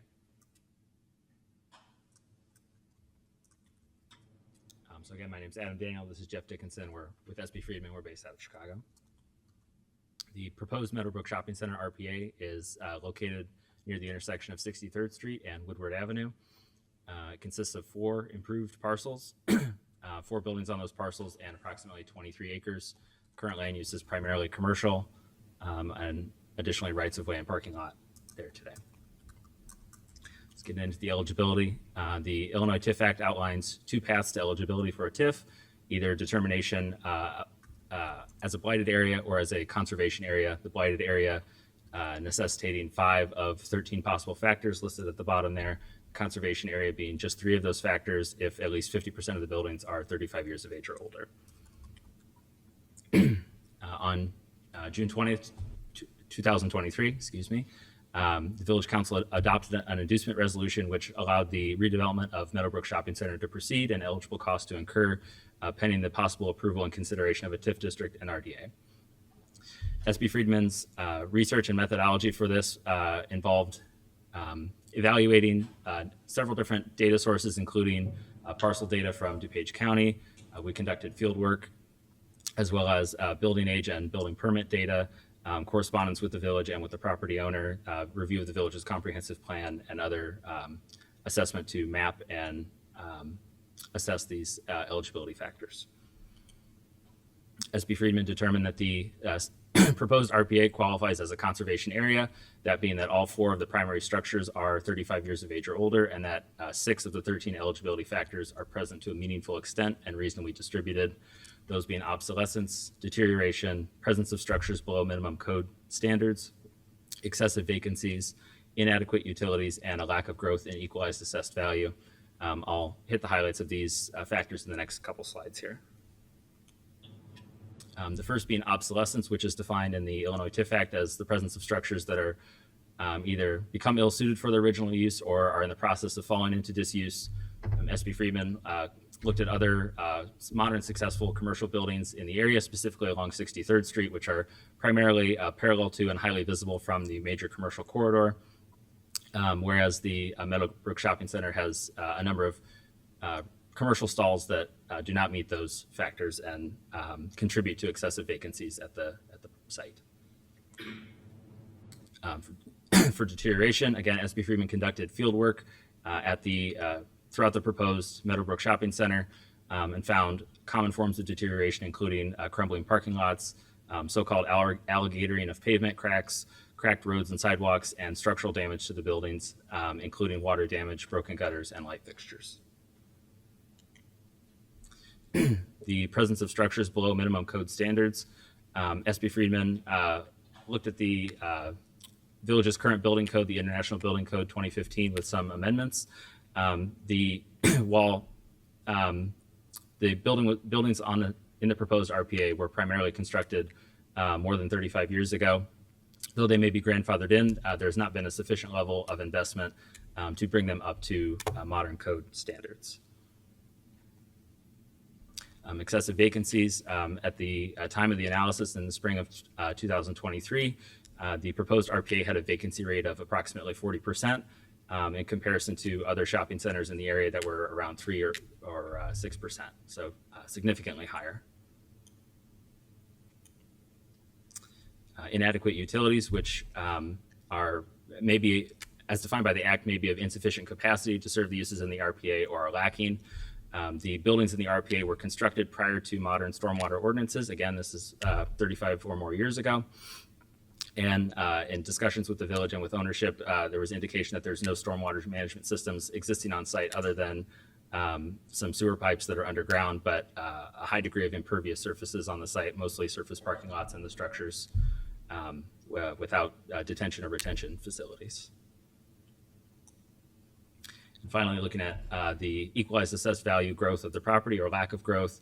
And SB Friedman looked at the last 5 year-to-year periods, again at the time of this analysis before the report went on file, and found that in 4 of the preceding year-to-year periods, the equalized assessed value growth of the proposed RPA had been less than that of the village and less than that of the consumer price index. Finally, there's a handful of other required tests and findings which are outlined in the Illinois TIF Act, including the lack of growth from private investment, which, though there's been a degree of private investment, it's been insufficient to substantially decrease the number of vacancies. The contiguity of parcels, the conformance to the plans of the village, that there are no, SB Friedman found that there are no homes in the proposed RPA, and that the estimated date of completion, should these ordinances be adopted in 2025, would be December 31st, 2049. Finally, the last section hitting on the components of the redevelopment plan. The major redevelopment objectives of this plan are to foster the replacement and construction of public infrastructure, facilitate the assembly and demolition or cleanup as necessary for redevelopment in the RPA, and supporting the goals and objectives of other overlapping plans, namely the 2017 comprehensive plan and any other future comprehensive plan. The plan outlines a proposed budget totaling $9.5 million. There's a estimated breakdown here, but there is allowance in the TIF Act for movement between these categories. The future land use of the site is determined to be mixed use, that including commercial and housing uses, which is in conformance with the 2017 comprehensive plan for the site. And finally, the public approval process. As I mentioned, the redevelopment plan and project was put on file with the village in June of 2023. As mentioned, a joint review board meeting was held February 3rd of this year. And after this public hearing, after a period of 14 days, there may be consideration by the village council. Thank you. Thank you, Adam. Any questions or comments from the village council? Mike? Just one point of clarification. Our current building code is 2021. So chances are any nonconformities are only greater than what you discovered in comparison to 2015. So I just want to make the record straight. Appreciate that clarity. Any other comments, questions? Okay, do we have any comments or questions from the public or affected taxing bodies? Okay, seeing none. Any additional questions or comments from the council? Okay, we will adjourn this hearing then, and we will be discussing this once again in a couple of weeks. Thank you all, and thank you to SB Friedman.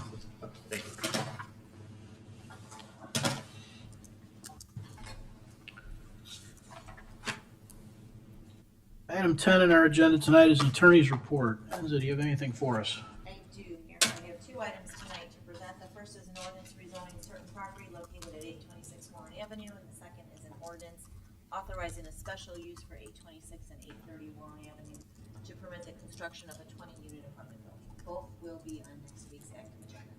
Thank you, Mayor. That is all. Thank you. Mayor's report this evening. We have a resolution appointing members to village boards or commissions. Rosa, would you please read that in the record? Yes, Mayor.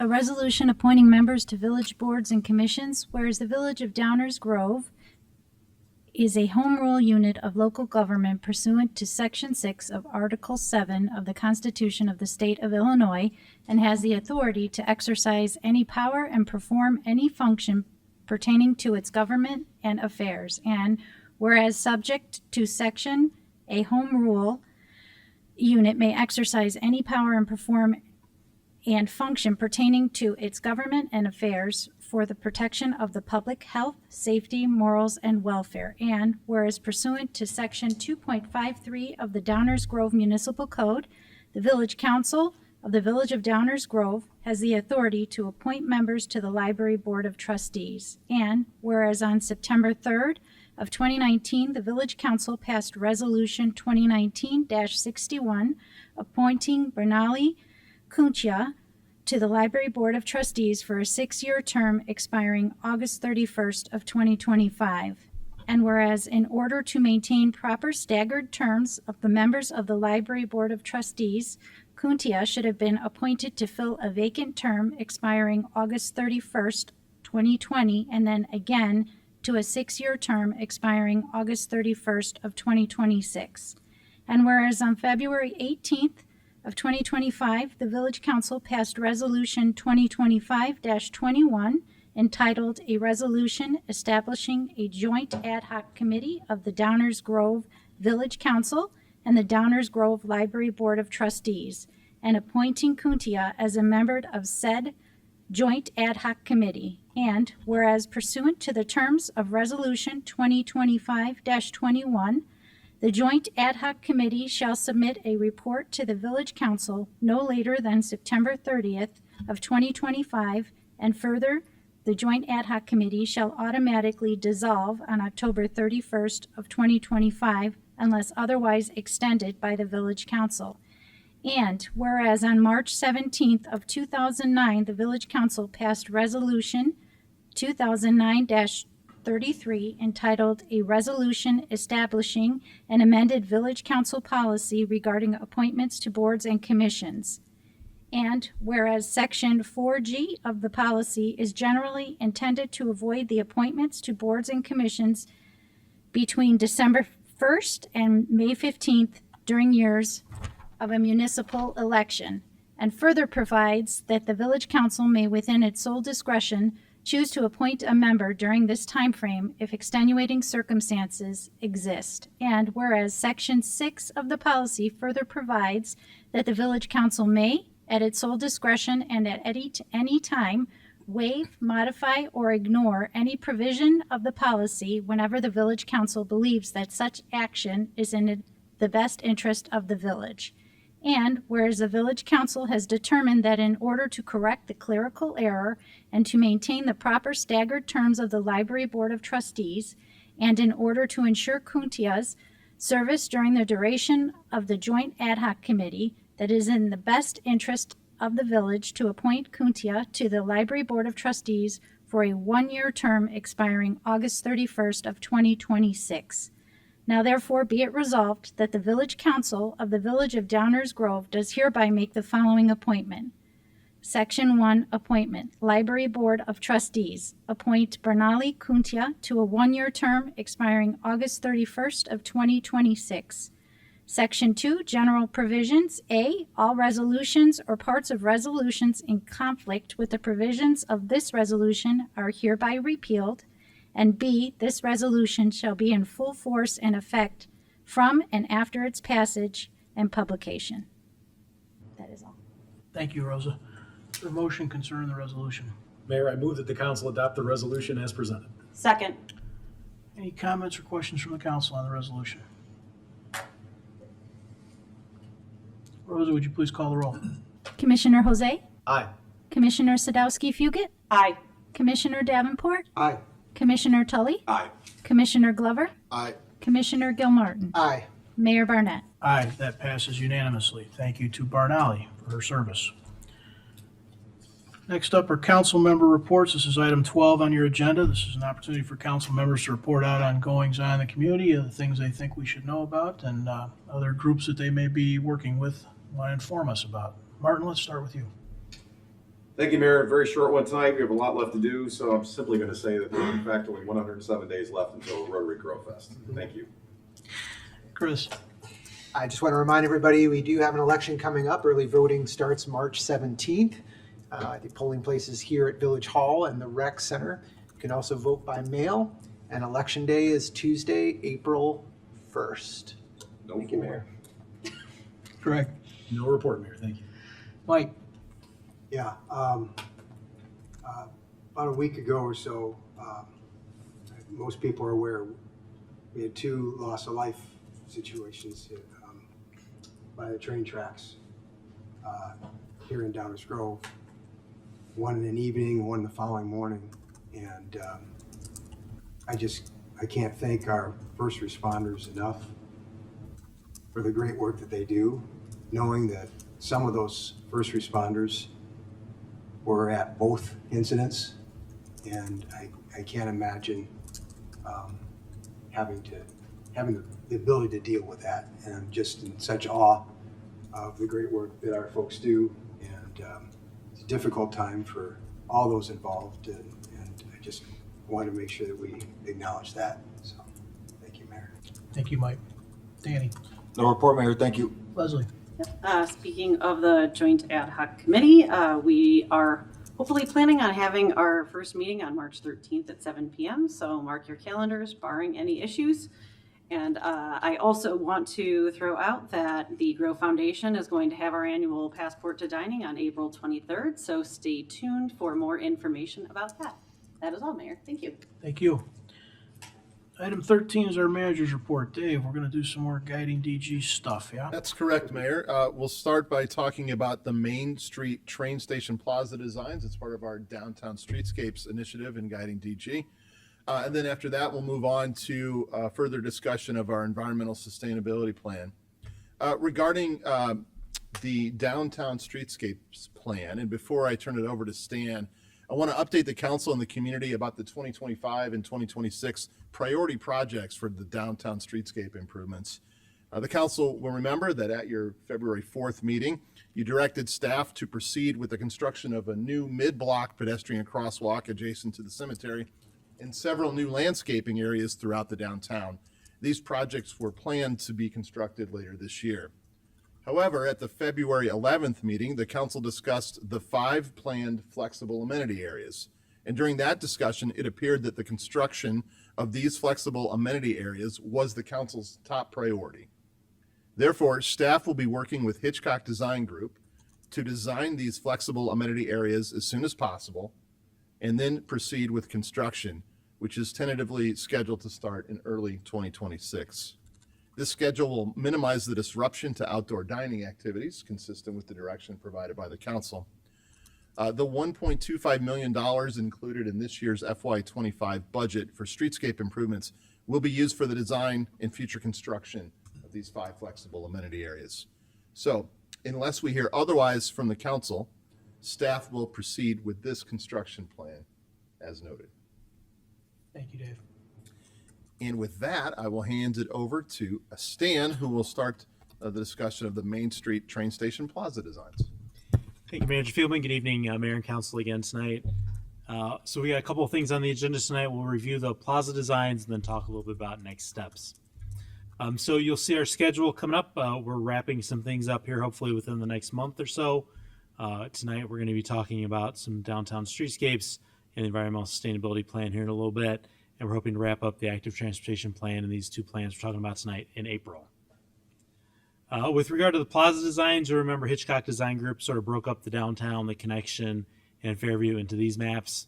So we'll be talking specifically about our Main Street stations and their plazas. So this is an aerial. The Main Street station is shown here in the gray, and then the railroad tracks bisecting the picture. You can see that what we've got is on axis here with the Main Street, the taller portion of the Main Street station. And then we also have some other accesses through the fountain area, which I'll talk about here shortly. And then also the sunshade structures, say that quickly 3 times, on the North Plaza there that line up with the edges of the wings of the train station as well. So I'm going to first go and talk about the Linda Kunze Plaza here on the south side after some discussion about that. You can see we're maintaining the kiss and ride area here. It has been shortened and a little bit, it's not as wide as it used to be, so we then grab back some space for some public pedestrian space and usable space that's not dedicated to the vehicles at this location there. You'll see in the sketch there's 2 different pavement colors identified here. This would help us further define these spaces. You can use pavement and those different types of materials to define spaces. So that's what's identified here, as well as these 2 colors. We do keep the fountain in this location here. We do call for a public art piece here that's lined up, and then the clock is remaining at this location as well. There are 2 overhead gateway features provided to try to define this walkway space a little bit more. Those are in the yellow. Those are also in the Fairview area as well. So trying to tie all these areas together and then more define that walkway there as well. They do call for various masonry seat wall areas that have planters in the middle of them. And then we do have shade trees that are being proposed in those planters as well. In this location, we've talked about a rain garden. This could be also a native plant area. It could be provided. The arc just mimics the arc of the fountain area there, so that's why this was played off on that way. I think the careful selection of plant materials in this area, we would have to work through our forester to make sure we don't have plants that are overgrowing the pavement and onto walk surfaces, but just picking that, and it could be a good opportunity to provide some educational opportunities to people that are in the train station area as well. As the design progresses, I think we'll have to look at the amount of trees within this area. To me, personally, it feels a little light on the trees. I think it might be a little bit warm in the summer months without a lot of shade there. So I think we need to look at that moving forward. But as a general concept, I think this is a good concept to go with that's being proposed by Hitchcock with the sort of the design elements that they're looking for in this location. One element that's not shown in this drawing is lighting. However, staff and Hitchcock realize how important that is and how lighting can really help define a space. There's lots of options here, whether that be bollards that could be installed here, lighting that's similar to our streetlights in the downtown, lights within the planting areas. So there's a lot of different options that could be taken as we further define the plaza design areas here. Lighting will become an integral part of that plan as well. If we move over to the north side plaza, you'll see here the kiss and ride has been exchanged for parking spaces along Warren Avenue right there. So these are angled in parking spaces. There are 15 spaces that are shown. So that by eliminating the kiss and ride, that's more of a pull through. We provide a lot more space to have a plaza on this side of the railroad tracks here.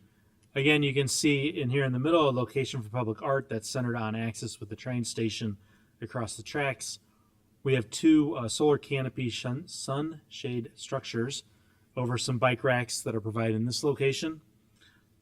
And then these are the two sunshades here at this location as well. And you can see tables and chairs in this location. We talked about potentially having more on this side because of some of the businesses that are nearby. That might be helpful to have some little tables for people to sit and enjoy a coffee or ice cream or some pizza from the local businesses there. You also see we have benches that are called out throughout the plaza here on this side of the train tracks. And then again, we have some masonry raised planters that are provided for seating. It also separates this plaza from the platform for the train. And then again, we go into shade trees at this location too. I think again, we'd want to look as further design come in to how many trees are here and how shaded this area will be here as well. But the shade structures do help in this location. And again, lighting is going to be really key in this area that we'd have to further define as we move forward with any of these designs. So those are the two plaza designs that Hitchcock had worked through for the village. The next steps after discussions tonight would be to incorporate any changes into these plaza designs that council might request, and then also incorporate these designs into the streetscape plans. The streetscapes plans are proposed to go to the Historic Preservation and Design Review Board on March 19th and then come back for Village Council review in April. Thank you, Mayor. I'm happy to answer any questions. Thank you, Stan. What, do you want to start the conversation? All right, I'll start.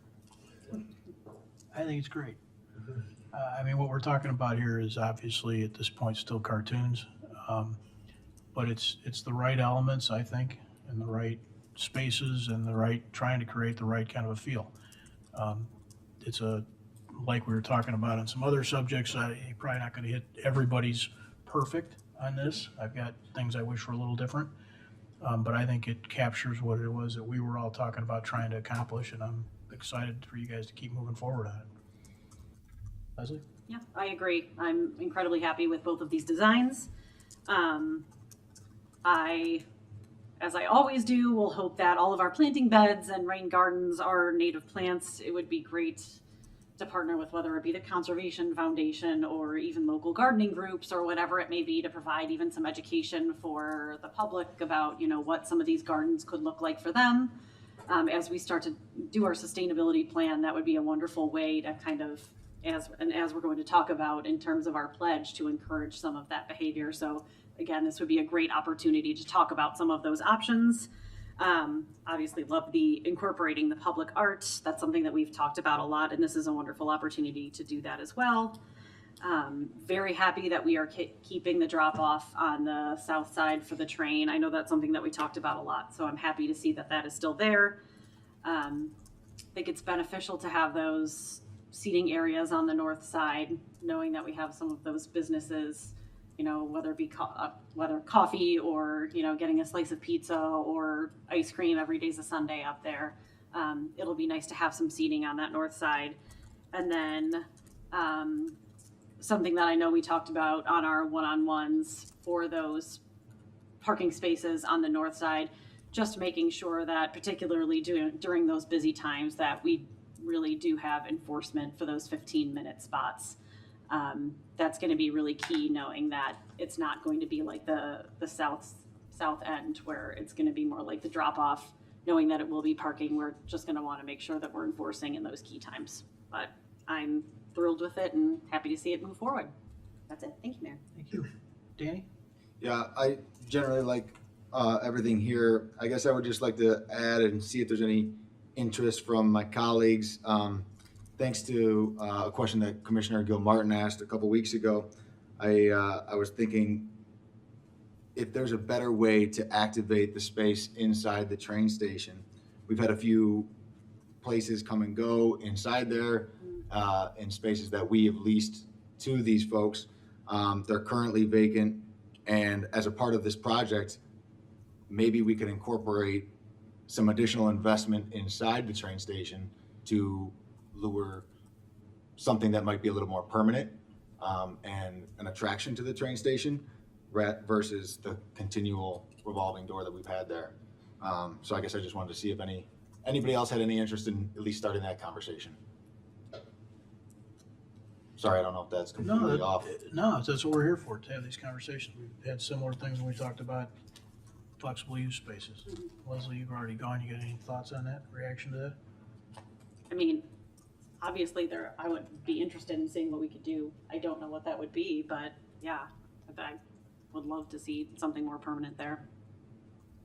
I'm going to be surprised if you don't get a lot of agreement. Yeah. The only thing I'd underscore is this is a kind of a continuing project with Hitchcock. Yeah. And so there's probably some real segregation there in terms of scope and capabilities and things. So in my mind, it's put it in the margin and make sure we don't lose sight of it, but maybe not with this project. Weave it into exactly this work. Greg? Thank you, Mayor. I'll just jump on Commissioner Glover's comment, because I would love to see some additional work inside the train station. I mean, there's, we've, like you said, we've had some turnover in there, some different ideas. I think a small coffee shop or something in there could go nicely. There's probably a million other ideas. And there's fewer and fewer people going into the train station to actually buy tickets, right? Just about everybody uses the Ventra app anymore. So it's, and if you're not, you're probably using a kiosk. So it seems to me that there are opportunities there. And I would hope that this design leaves room to incorporate things like that. At least in my head it does. And while I tend to agree with the mayor that maybe it's not part of this project, I think it's something that I hope comes next. And once these changes are made, I think the scene will be set for that. And I hope the village goes down that road. And if, since we're talking cartoons, if we're gonna have public art here, I'm in favor of like Looney Tunes. Could we get like Wile E. Coyote or Bugs Bunny or something? You're setting yourself up, aren't you? Yeah. Oh, yeah. I know what you're up to. But overall, I just, I love what we're doing. And I think the proposals are great. The additional seating on the north side of the tracks, I think will be very attractive to folks that are eating and enjoying their ice cream and whatnot across the street. Can't wait to vote for it. Thank you, Mayor. Thank you. Chris? Thank you, Mayor.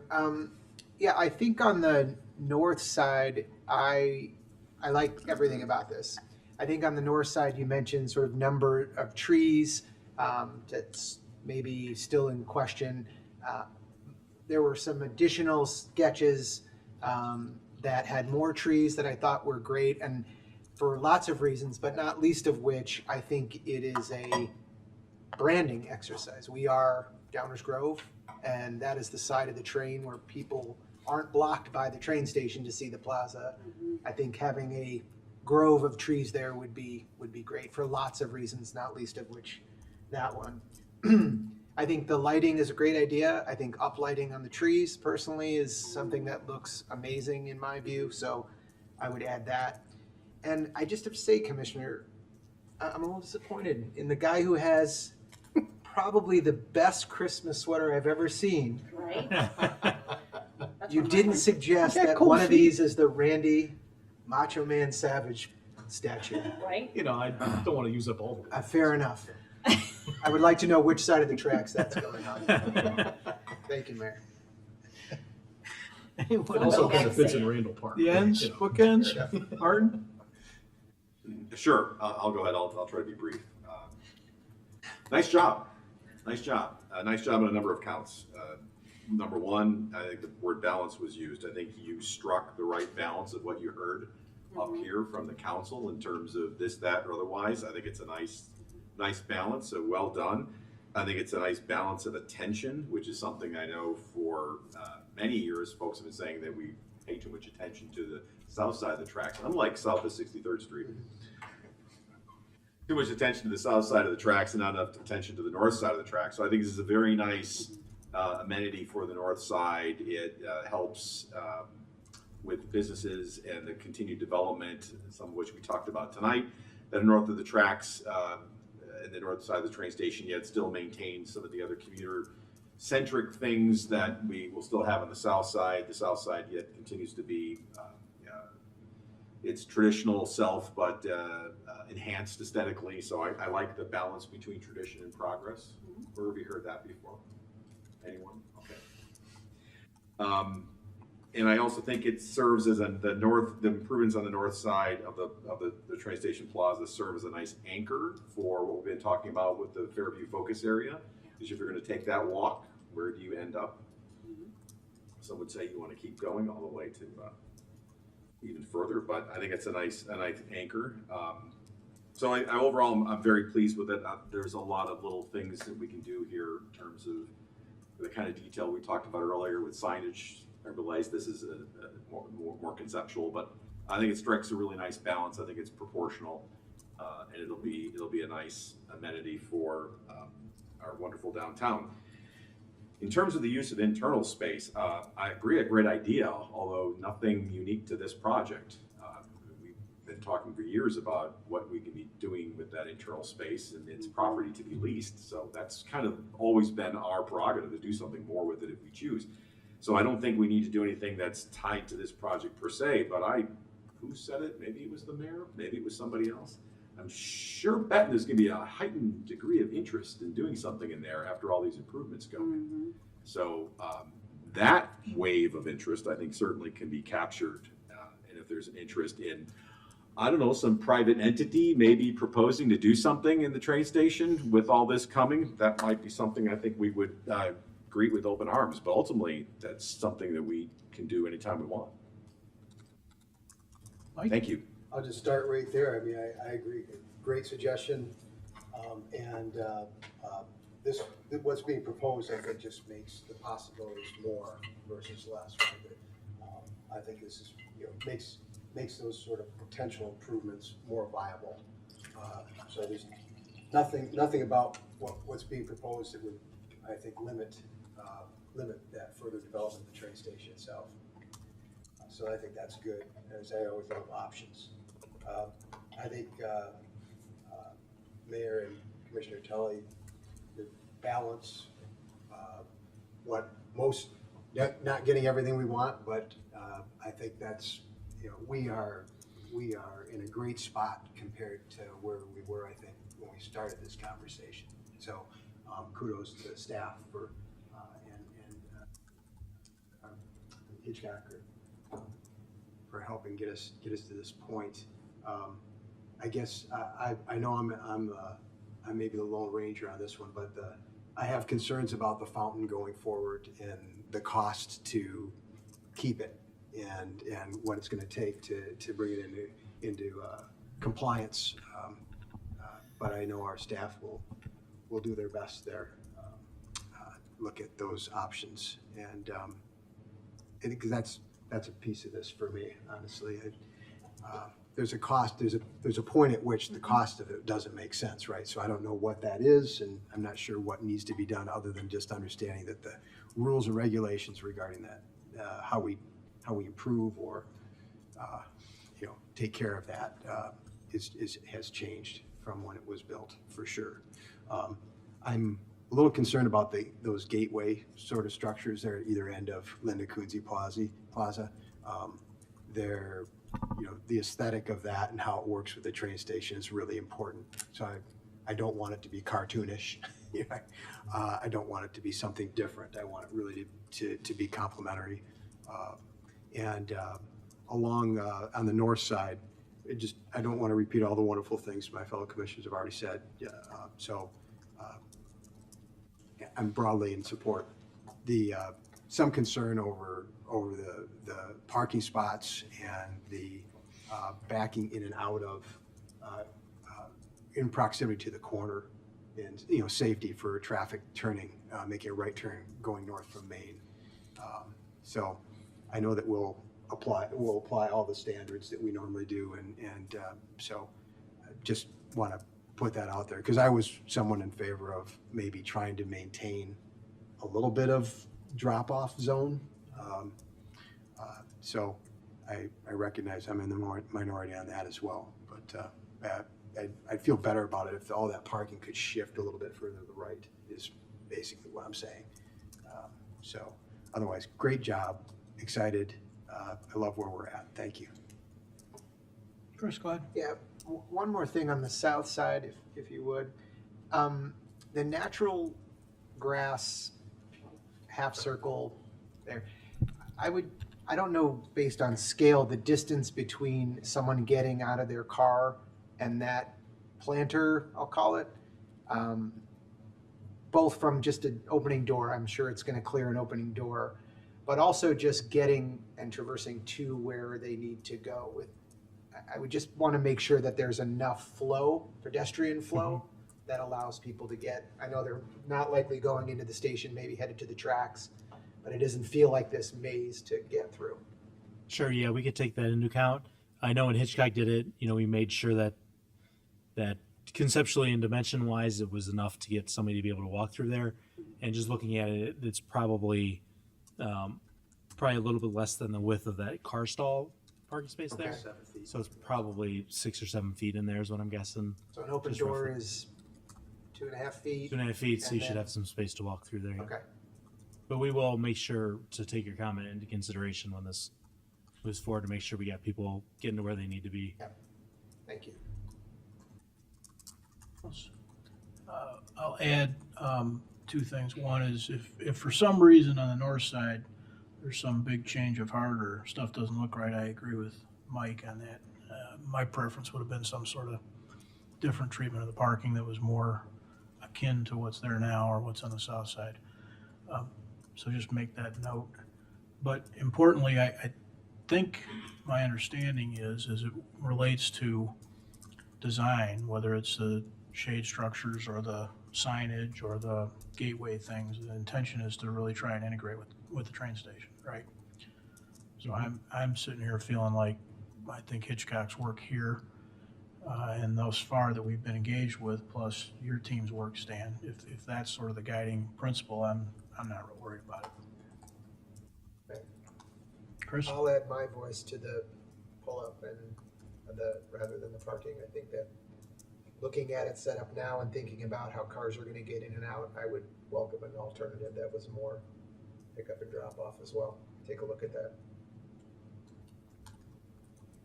Anyone else? Crystal clear? Pretty close. Thanks, Stan. We have good direction on that. Wait, I have a drawing. Oh, brother, I couldn't. Back room after the meeting. I'm owed it. Well, it seems as from good a time cartoons as to anime now. good a time as any to move on to the environmental sustainability plan.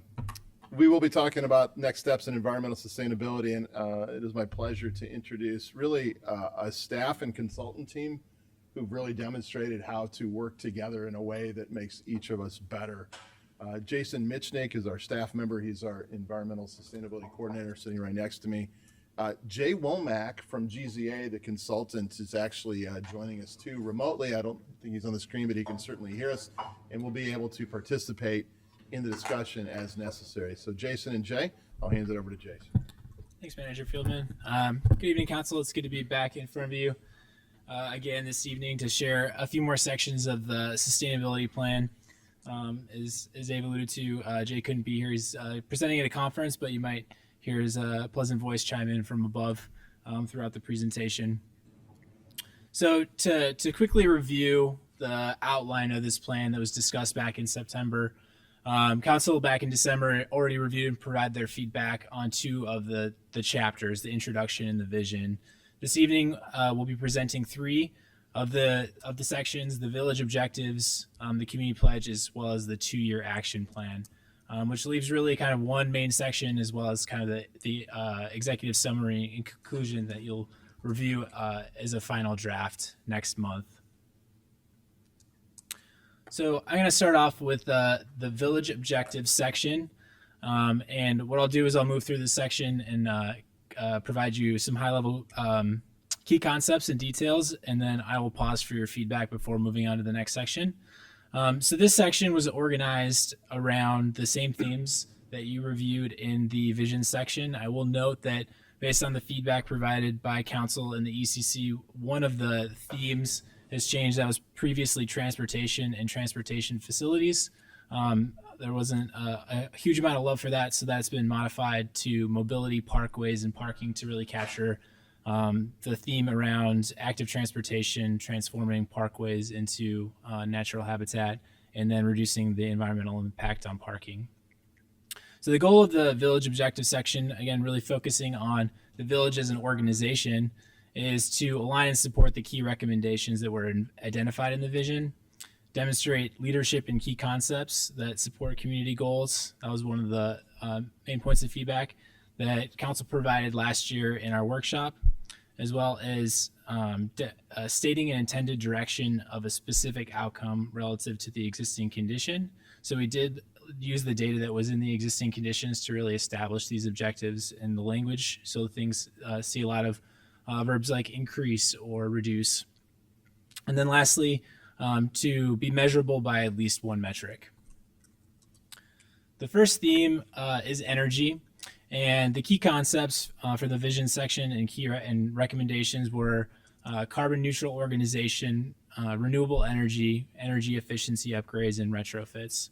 So these objectives align with that and really focus on reducing emissions in our operations, the day-to-day operations, as well as looking at some potential strategies to offset the emissions that are difficult to reduce. The ecology section focuses on biodiversity and habitat restoration, clean air and water, water conservation, as well as light pollution. The materials and resources section looks at green procurement, so the things that the village purchases to carry out its functions, the longevity of our infrastructure and capital, landfill diversion, so reducing waste, and then looking at sustainable development and then recruitment strategies in economic development. The mobility, parkways, and parking section looks at reducing especially turf grass and parkways to improve biodiversity, solar canopies, as Commissioner Gilmartin mentioned earlier, EV charging infrastructure, and then reducing impervious surface areas on village-owned properties. Lastly, the governance section focuses on collaboration, investment into sustainability goals, policy-making authority, and then community awareness. So I'm going to pause here and let you provide your feedback relative to the objectives, and then if you have any questions on the specific example metrics that were provided. Thanks, Jason. You want to kick this conversation off? Go ahead. Of course, I'm going to have comments. I really love all the ecology ones. They just brought me a lot of joy. One thing I would love in there to have when we're talking about, let's see, the qualitative for the improving weed and pest management practices, to talk somewhere just about considering pollinator counts, talking about that somewhere, just because I know that that is of huge concern, especially around here.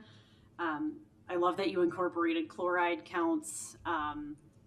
It is a wonderful way to ensure that we're not over salting, and it's also a nice way to show that we are being fiscally responsible and not spending too much money on salt in addition to being environmentally responsible. So it is a nice way to show that we are doing being responsible in every metric for the village. I think this would probably go under materials and resources, but I suppose it could go under mobility, parkways, and parking. I'd love to see somewhere reducing the use of petroleum products. It actually came up when we were talking about the resurfacing of our roadways and how, you know, we really are doing a little bit better in the US about not using petroleum with resurfacing of our roads kind of nationwide, and how it would be great to reduce that moving forward. And so somewhere if we could kind of try and incorporate the reduction of the use of petroleum products, and I don't know which area that would go best in, but I would assume it would be materials and resources because it probably would go beyond just our roadways.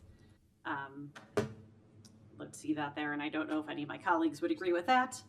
And then the only other thing that I had was in terms of policies, and I'm not quite sure how to go about this, but it would be, I would love to quantify the policies updated in some way, but I don't want it to be meaningless. I don't want us to just go for, oh, look, we updated 10 low-hanging fruit policies, but I want us to find some way of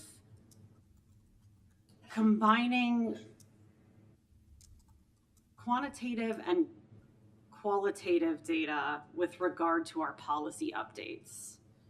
Because here we have, you know, types of policies updated, but it would be nice to say, well, maybe this year we only did one, but it was a really meaningful one. But maybe in another year we did 5, but they all kind of work together in this qualitative way, in a storytelling way. So I don't know what way we can describe that in terms of governance, but I just wish there was some way that we could talk about the way that the qualitative and the quantitative data would work together with regard to policies. And I don't know if any of my colleagues have any ideas of how we could do that, but it's something that I would like us to consider. So that's what I have for this portion. What else? Chris, go ahead. I'll jump on that. I think that's a great idea. I think one of the ways we could think about that is looking at the policies on anything that we do and see if there is an environmental component to it, much like we evaluate against certain plans or things like, you know, with the comprehensive plan.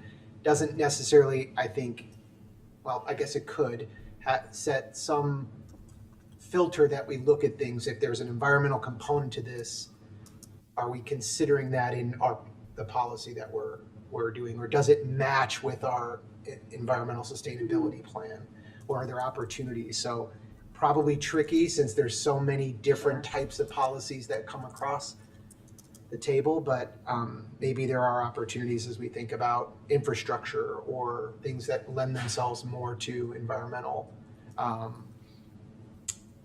projects or projects that have an environmental component. So I would welcome that and try to further that discussion if we could. My feedback on this, I greatly appreciate the reference to active mobility, as environmental sustainability is certainly a benefit of that. I really appreciate the metrics. I assume for presentation purpose, these are example metrics, and should we adopt these things, we would further define those, and there would maybe be more than one for each. I think that's fantastic. We haven't talked about the pledge, but I'll get to that.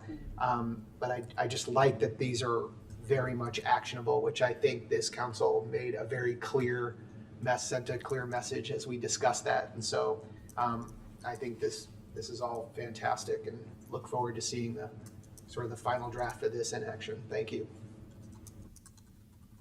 What else? Mike? Everything looks really great. Just terrific. I'm not going to repeat some of what's been said. I would just, looking at the governance page, item number 4, I'm not real excited about that. I think, we're looking for increased coordination. And I don't think measuring the frequency or duration of meetings is necessarily a metric that points to positive outcome. I mean, if we can get things done with fewer meetings, that would be better, right? So, so I don't think that really captured what we're really after there. So that's my only critique thus far. Thank you. What else? Mark, go ahead. I was just thinking about, Leslie, your comment about policies and how that would be done. I know that we have and I'll be corrected very quickly if I'm off base here. I know that we have a cycle of policy review that we do for a number of reasons. And it may be a function of, I think you touched upon it, Chris, is having and it's all built into this anyway, so I'm sure it's going to happen, but sort of as policies are reviewed in the normal course, which they are for a lot of reasons, that we make sure we identify which ones have been reviewed with that environmental sustainability in mind, and then just noting those, because I know what you mean. You don't want to just review policy for the sake of reviewing policies. Exactly. That's like meeting for the sake of meeting, just Right. to say, look, we met more times, so that's not necessarily a good thing. Right. But I think maybe it's probably already built in here. It's just reporting on policy reviews and Yeah. when something was, well, this is something that has an environmental component to it, consistent with our direction and our policy. Let's make note of that and report it. And then as you keep going through your ordinary cycle of policy review, I'm not suggesting that we review things just for the sake of reviewing them. There may be some obvious ones, but for most of them, I think it would be more, in my mind, I'm also trying to make this administratively feasible, that you would make note of that. Right. As part of the cycle, because I know we go through policies for all kinds of reasons periodically on a cadence in a cycle, and just noting anything that was either added or flagged for enhancement or improvement from this new perspective might be the way to do that. I don't know. I'm just thinking out loud as to how to do that in a way that doesn't create work for the sake of creating work, Right. and yet is respectful and I'm going to make up a word, embraceful of what we're trying to accomplish here. Greg. Thank you, Mayor. We've talked a lot in terms of policy, and I think I'm going to put a little bit finer point on it. I think one of the most impactful ways we could look at it is our building code. And really, we update them on a very regular basis to begin with, but looking for ways to maybe go another step and really be more on the cutting edge in terms of green construction would be one thing that could be considered in the long term. So I agree with everything that's been said, and I'm looking forward to the rest of the report. Anyone else? I don't know if it needs to be said, Mayor, but I Go agree ahead. with the frequency of meetings and duration is probably not a metric that we want to base our success on. Come on. Although this council could do Longer. pretty Yeah. good with it, starting at 6. Yeah.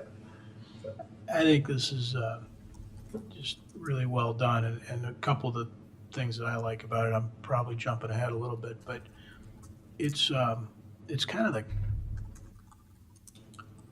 Martin, I'm going to have a challenge with vocabulary here as well, but it's sort of the codification of culture. And that's super important. The fact that we're sort of setting up to weave into our normal planning process. And it's not overly prescriptive in the moment. It's a culture definition that then has periodic action plans. And I think that's exactly what we would, I would think exactly how we would want to set it up, because those action plans are gonna evolve, they're gonna change. I mean, we're surely hoping that they do, right? So this sets us up to do that. And then when it talks about policies, I don't have a strong feeling one way or another about how we, note or account for them. But what I have a real strong feeling about is that, not unlike how we treat some of the planning processes, every time we have a policy that we're either creating or reviewing or revising, it now goes through a filter and we get some commentary about how it comports with or is in conflict with, or what the challenges are as it relates to this culture we're trying to create. That's how I see us really sort of affecting long-term change. And I think this is setting us up to do that well. Anything else? Go ahead. Thank you all. The next section, staying with the villages and organization, is the 2025 to 2027 action plan. So one of the things that I think is really important is that the things listed here are not an exhaustive list of projects and action that would take place over the course of this time. It's been an incredible experience to work with staff across all of our departments and look for ways that just in the day-to-day operations we can reduce our environmental impact and find greener ways to do things. What these actions are really things that require coordination across multiple departments, are going to require input from village council and decisions to be made, as well as potentially some budget considerations. We did deviate from the themes in this section because there was kind of just a different organizational scheme that made sense. So the action items have been organized into 3 categories. Those are physical assessments, policy reviews, and then projects and services. The projects and services are things that are just a little bit further along, if not already underway, and are a little bit easier to define. So the first set of items here are the physical assessments. So these are things that require some sort of process or data collection. Those would revolve around facilities. So this is an assessment to evaluate the physical condition of village-owned facilities to make some recommendations. So one is just the general maintenance upkeep. Sticking with that concept of longevity to reduce the amount of materials and resources that are needed for village operations. And then also looking at doing an energy audit to identify projects and timelines for trying to make energy efficiency retrofits and upgrades, whether that be mechanicals, insulation, things like that, as well as the viability and siting of renewable energy and storage infrastructure. The second one is an ecological assessment. This is really looking at biodiversity. And the key component here is an enhanced parkway tree inventory. So we do have done an inventory of our parkway trees in the past. One of the key metrics there is the diameter of trees. There's actually software available that if we collect additional data on species and height of trees, we can actually calculate the amount of carbon that's sequestered from parkway trees, which aligns with the goal of becoming a carbon neutral organization. So we would need that data point. We'd also be looking at the areas that are village owned that are ripe for naturalization. So we have several examples of this through the community. We'd just be continuing down that path to find those nooks and crannies that we can use native plants and trees to improve biodiversity, as well as looking at policies and practices to promote that throughout the community. The last one is looking at waste. This is really looking for what are the streams of waste in village operations and what can we do to divert waste from landfills through either improved recycling, and when we can't do that, finding less impactful ways to dispose of specific materials. The second category are policy reviews. So this would focus on landscaping and biodiversity. And this is really kind of focusing on trying to promote more biodiversity on private property, as well as supporting the parkway's goal of trying to replace turf grass. So what do those policies look like to allow residents and property owners to support that community goal? The second one here is what I'll call SolSmart Plus. So this is a recommendation of the ECC. SolSmart is a set of guidelines. It's actually a standardized set of guidelines that communities use to review zoning ordinances, building codes, and permitting processes to reduce barriers for installing solar. But ECC said that we need to take that and look at other alternatives such as geothermal, passive solar, small scale wind, things like that. So you can use kind of that same principles of the guidelines from SolSmart to look at other strategies. Purchasing and procurement really focuses on trying to allow the village the flexibility in certain circumstances to take preferential selection for more sustainable vendors or practices, as well as some enhanced reporting around environmental impacts of services that the village contracts out for. Waste ordinances and licensing, this is in tandem with the solid waste contract. So this would be really looking at properties that aren't covered under that contract and what can be done to improve recycling and waste diversion on those properties, as well as potentially restructuring license to allow other services outside that contract.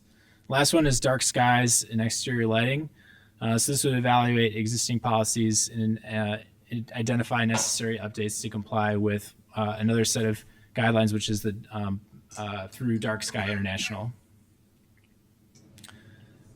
The last category are these projects and services. So one of those is the enhanced curb collection services. So looking at the solid waste contract that is up for renewal in this time frame, to look if there's strategies that we can use the contract for to improve curbside services or reduce recycling contamination.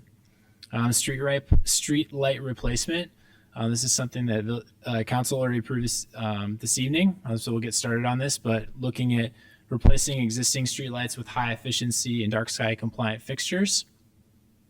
And then creating a pledge resource guide. So this is really kind of the kickoff and building on the community pledge, but providing a resource guide and information that residents and community members can use to reduce their ecological footprint. And then the last one is installing EV charging stations at village facilities, either directly or through alternative strategies. And then I'll note that there's a couple of things that we pointed out where we thought these would actually align with some of the other guiding DG plans. So this first set is really focused on the comp plan. This is things like parking minimums and maximums, which was called out in the focus area section that council reviewed previously. Solar canopies is an accessory use, so allowing that on primarily commercial properties. Enhanced landscaping requirements, which aligns with some of the other items that you've seen here. And then the dark sky, which a portion of would also fall under the zoning update. And then on the active transportation and streetscapes, we'd be looking at native landscaping and demonstration gardens. So integrating native landscaping into those ATP projects, things like those curb bump outs or along pathways, and then installing demonstration gardens with some signage in the streetscape projects.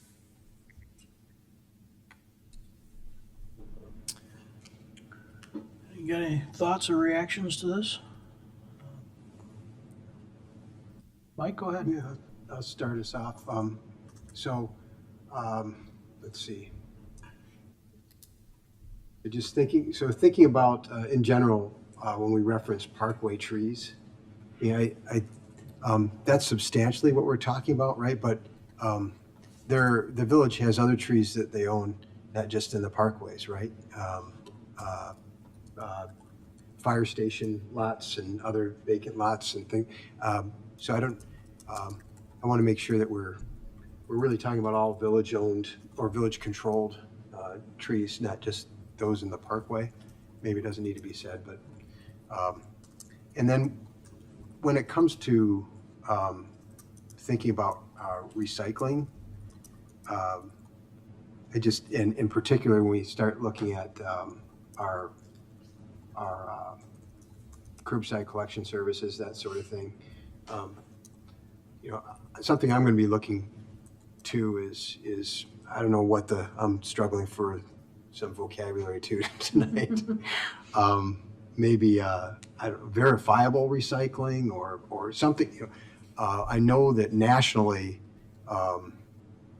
it's a very small percentage of what we think is getting recycled actually gets recycled, and so I want us to be as effective as we can here. I'm not sure how to capture that, but it's something more than just throwing something in a bin and hoping it's getting recycled. I don't see that as necessarily doing more of that as necessarily a success, right? So I need to know more. So thank you. Leslie, go ahead. Yeah, I'm thrilled with this. I love the action plan. I think it is fantastic. And I mean, I agree with you, Mike. I know that different companies have different models in how they how they do business. And actually, my previous job actually toured different facilities, which sounds really exciting in terms of waste management, right? Mm-hmm. And there are some that make their money on recycling and composting and actually pay to dump their garbage, whereas the majority make their money on garbage and pay for the recycling. And so it incentivizes the recycling and the composting and not the garbage dumping. And so actually when we did our last contract, I was in favor of going out to bid and got outvoted, but I am hopeful that maybe as we kind of move forward and do some of these again, that we will be able to take this into consideration and be able to look at some of those options, and hopefully we'll get a better understanding of what,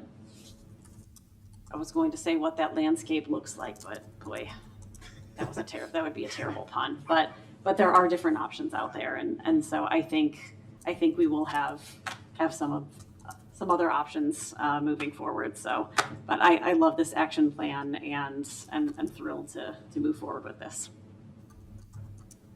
What else? Chris, go ahead. Yeah, I would just say, I think generally a lot of the action plan is sort of analysis and evaluation, right? So we've got some things we need to understand and be able to then act upon. So I feel like there are a few things here that I would consider more action, and most of it is analysis, which I think it makes a lot of sense. So all of these seem like appropriate things to address, and I feel like this is great. I did want to say thank you to you, thank you to our consultants, and also thank you to the ECC, which is a board of our residents who clearly had some input into this, and we appreciate their time and efforts as well. Anyone else? I've got a question. How do you see, Jason, I'm really talking to you, picking on you. How do you see this translating? There is a lot of assessment analysis here. Yep. And so that ostensibly would drive future action plans. What part of this process do you see engaging in, the cost analysis component?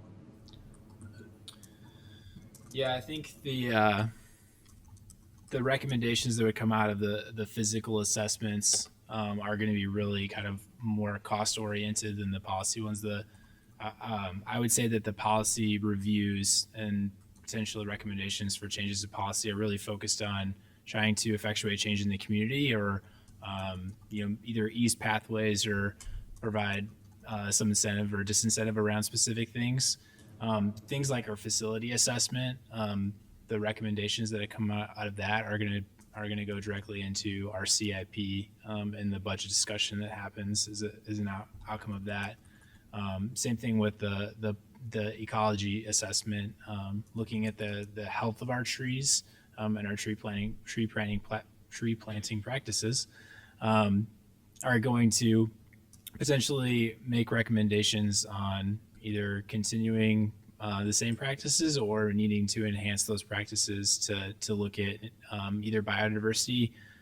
We also need to consider resilience as we look at a changing climate here in the future. So those three are, I think, going to have legitimate cost considerations that need to be discussed after those assessments are done, less so on the policy front. This is probably a hair splitting kind of a thing, so this doesn't need to necessarily be answered tonight, but we talk about parkway tree inventories. I'd love to know a little bit more about diameter, sequestration, and canopy, and the relationship between how hard or easy it is to measure those, what it tells us or doesn't tell us, and how that might direct policy. Their species play a role, their age plays a role, there's a lot of stuff in that, but I'd just like to understand more about not the purpose, but the alternatives and considerations that are going to go into that assessment, as opposed to just getting a numerical answer. Yep.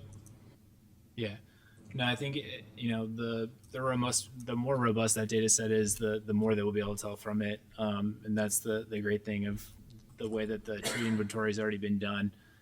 It's a reevaluation of that and tracking of the progress since the last time it was done. But the additional data that we're able to collect in that process, it doesn't necessarily just have to be those data points that we need to calculate carbon sequestration, but we can also look at the health of trees and how that's changed over time as well.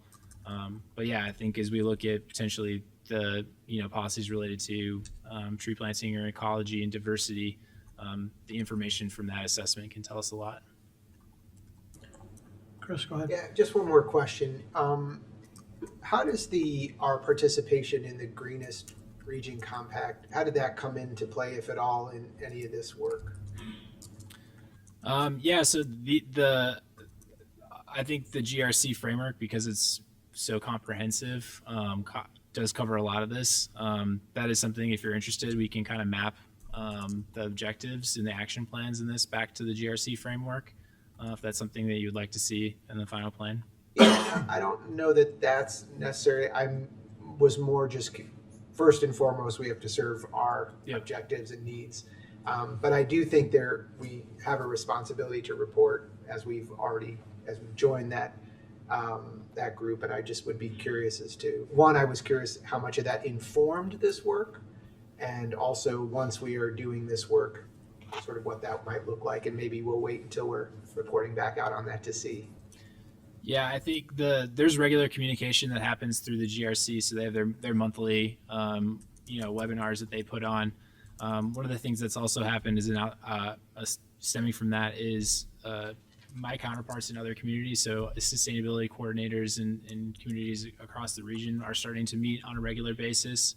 It's been a great opportunity for us to share information, the things that we're working on. So there's going to be an opportunity for us to both reach out to my counterparts in other communities when we start to look at specific action items, as well as report out to them the things that we learned. So that's great. Keep count on how many meetings you have. Mike, go ahead. I just have a tangential question. Don't need an answer right now, but just I was just curious. How long ago was our Parkway tree inventory done? Because you can go to the map, and I actually do this all the time to look at what caliber of trees in there, because we have regulations for construction dependent on the size of the Parkway tree, and so I'm wondering how long ago it was done, and have we been on some sort of cycle updates to that, and then just a little curious about how it's done. Do we have to physically go out and as you saw in one of the illustrations, do the measurement, or is there some way using all the work Google's done or something just to approximate? So, like I said, don't need an answer this evening, but I'm just kind of curious about it.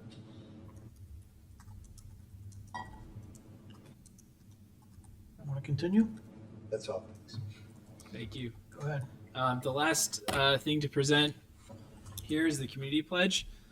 So I won't read this word for word, but the ECC, as we discuss this and alternative ways to present this, because this is a kind of generally a new concept in sustainability plans, we discussed whether this should be something that should be more action-oriented, objective-oriented, and the feedback that the ECC provided is that we need to think about this in terms of a process and provide the flexibility. Not every member of the community is on the same place in their sustainability journey, so we believe this is something that provides that flexibility. I'll note that it really focuses around a concept called an ecological footprint, which is something that is standardized, that you can go online and take a survey. It'll tell you what your ecological footprint is. It's a little bit more comprehensive a measure than just a carbon footprint. So it really does center around that. With the process being really to understand what your footprint is, and then identifying what your individual best things that you can do in your life, planning for the things that are a little more challenging, and then taking action on those plans, as well as engaging with the community. Also in this section would be a list basically a top 10 list. These are the items that we believe would have the largest collective impact if residents really focused on them. And this was identified as Jay and I worked on initial drafts of this. And this is kind of a start of what the pledge resource guide might look like as we went through the key concepts and the objectives, and we started to identify more than kind of 200 individual actions. Thought that was a little too much to put into a sustainability plan for the community, but it would be kind of structured around, again, that process, focusing on the actions and then why it's important, as well as providing some resources. So yeah, interested in your feedback on the pledge concept and these top 10 actions. Anyone want to start? Chris, go ahead. Yeah, for the pledge items, are these things that I understand the ecological footprint can be measured. Are the other items things that can be measured? And the reason, and I'll ask it, and I'll say the reason I ask is I feel like I love the idea of the pledge. I love the education of it. I love the motivation. I feel like the word incentive keeps coming to mind, and what we can do to not only sort of put this out there, but maybe also incentivize. So part of that would have to be a demonstration of meeting some sort of expectation or fulfilling on something. I'm just curious if was any discussion or thoughts around that. Yeah, there's discussions on whether or not there would be an active effort to track participation in the pledge. We talked through multiple strategies. I think the idea generally is that you want people to participate regardless, that you would see those outcomes, those desired outcomes eventually if everybody was doing this and you weren't tracking it. But to really, I think, give this momentum in something that's recognizable, there has to be some structure in place that people that do want to more actively participate can do so, both in terms of, signing up and also providing information on what their activities are. Those are things that I think will work out. There's a broader effort that is going to go into the pledge. I don't think the pledge ends with the words on the paper in the final plan. There really has to be a pretty consistent outreach that is across the community with a lot of involvement to really make it be the grassroots effort that we're desiring it to be. Yeah. I think I might just challenge us to try to find ways to incentivize these types of things. So, but I love the idea. Thanks. I would agree with that. Yeah. And the only other thing is I just keep going back and forth and I don't know which I want. In the very last part of the community pledge, I don't know if I wanted to say and engaging or by engaging, because realistically, the only way that we can make improvements is by doing this together as a community. And so by engaging just makes this feel like more of a collective effort and like we are all in this together. But I also understand that everybody is on their own journey. And so, we're trying not to shame people for perhaps not being in the same place as everyone else. And I think that that is also important because we aren't all in the same place. So I'm interested to see what everyone else thinks, but there's a part of me that kind of wants it to be by engaging with broader community efforts, because it does just feel like a little bit more of a community, like we are all in this together. And even though we might not all be in the same place, we're still all working on this as a community, as Downers Grove. I don't know. I agree with you. I mean, I think by engaging is how you reduce your ecological footprint. It's one of the ways that you do it, as opposed to a separate. So I can kind of see it both ways, but I know. I would prefer by, but I'd be okay with and. Just from the grammatical point, you actually want to keep it the way it is, because by changing it by, you're narrowing it. You're what? And that's why I kept going back and forth. Broader as it's currently written. That's where I kept by, going. you're making it more narrow. And that's where I was going back and forth. Well, if you assume people are going to gray. if you assume people are going to take this seriously, and we hope many do, then I think it's best if you leave them space. Yeah. Because this whole, I mean, we can say incentivize. We love to use the word incentivize because it's not the same as spend, and it sounds better and it's easier to swallow. But it tastes great too. But everything that somebody's going to do, not everything clearly, but many of the choices we hope people are making are going to be along the lines of doing less or spending more. Yeah. One of the two. And so I guess I just feel like I want to give people space to find where they can fit and where they can feel comfortable working on what we know is a collective long-term effort. That's fair. Now, I'm not going to argue for and or, just write out. Leave it the way it is. The and is fine as well. I can see the. And that's where I was going back and forth. The back and forth that you were experiencing. Jason, I got a question about structure. So pledge resource guide, I'm just looking at the last page in the thing. Are you is that sort of a template? Yeah, this is a template of how we believe this would look. Is it would really be more detailed actions that can provide people direction, kind of at all levels of expertise. So somebody that's just starting out, doesn't know much, point them in the direction of where they can learn. People that have been doing certain things for 20 years, things that they can do to make incremental gains. So yeah, we believe this is at least part of the structure of the resource guide would be. It'd be also be kind of more informational about things that are specific to Downers Grove. Where does our electricity come from? Things like that. I really like the kind of gray blue boxes. I like the layout of that page. You probably don't want 200 of them, but I do like it. Thank you.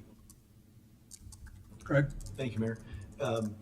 This is less commentary on this piece of the project and more commentary on the entire project. I just want to say thank you to Jason and to Jay, as thinking about something Mike said earlier about getting out your red pen.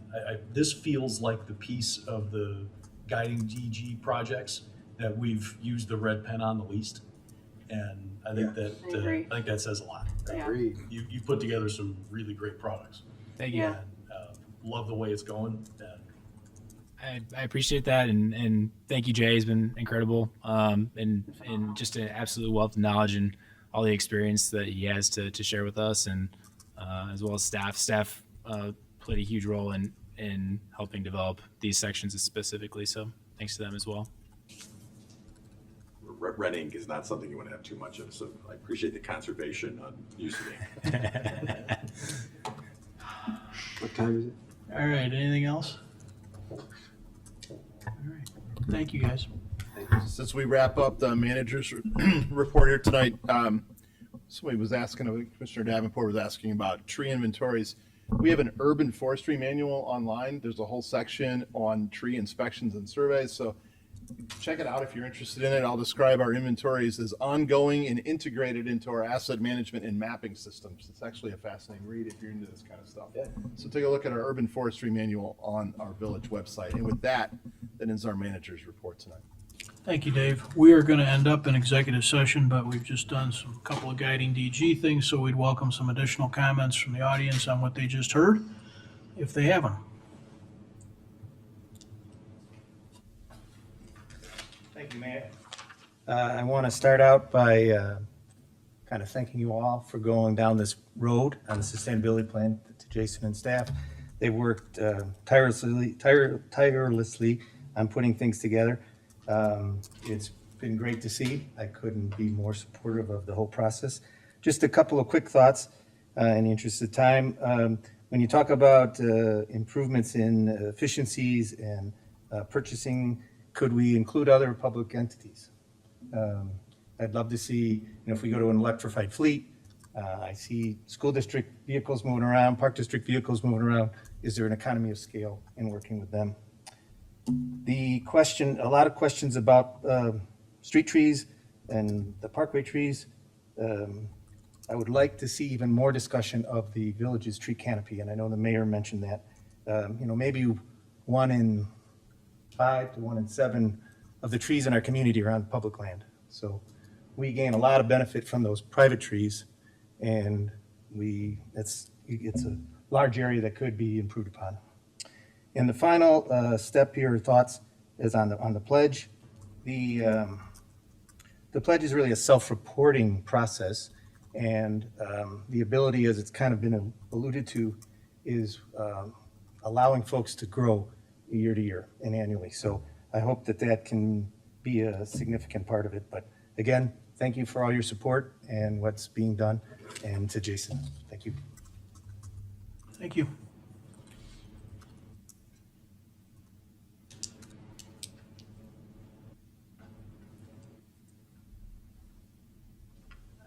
Some comments on the plaza. I will begrudgingly admit that the drop-off area in the south side is much better than it was or what I feared it might be, so thank you for that. The traffic flow issue is I think underappreciated. As people come through here to go to the other side of the plaza area, that's where the ticket kiosks are now. There are folks there with bringing their bikes, bringing their scooters, drop-offs for, particularly around college vacation days, with their kids with their suitcases that are going down to Union Station to get Amtrak. There's a lot of stuff happening here that's not just commuters walking calmly to the train station. So the traffic flow for people and equipment is more important than you might think. As for the internal things that may be coming up, it's a train station, guys. People go in there in their coats in the winter. They're looking there for shelter from the weather, place to sit, because there isn't really no place to sit on the platform as they're waiting. And to turn it into a coffee shop or a little restaurant is, I mean, let it be a train station. That's what it's there for.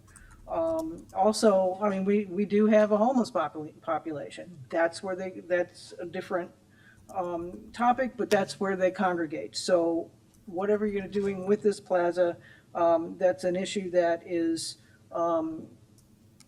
extremely unfortunate and needs to be dealt with in an appropriate manner to not, I mean, I don't know, fit it together somehow. I'm not exactly sure what I mean by that, but the train station function is getting a backseat to all your I see your eyes getting big about what can happen here, and please remember it's a train station. The north side, if there could be a fourth voter to say these angled parking spaces don't work, again, it's a drop-off space for in the morning, in the evening. If you're backing out of an angled space that you can't see around the SUV that's pulling in there next to you as the traffic goes by behind you, it's going to be very difficult. And I don't think it's going to be enforceable that these are going to be 15-minute slots, because people who are going to go over to get their pizza or whatever are going to stay there longer than 15 minutes. It should be a primary function for the train station, which is the activity there, that's primary function. Otherwise, the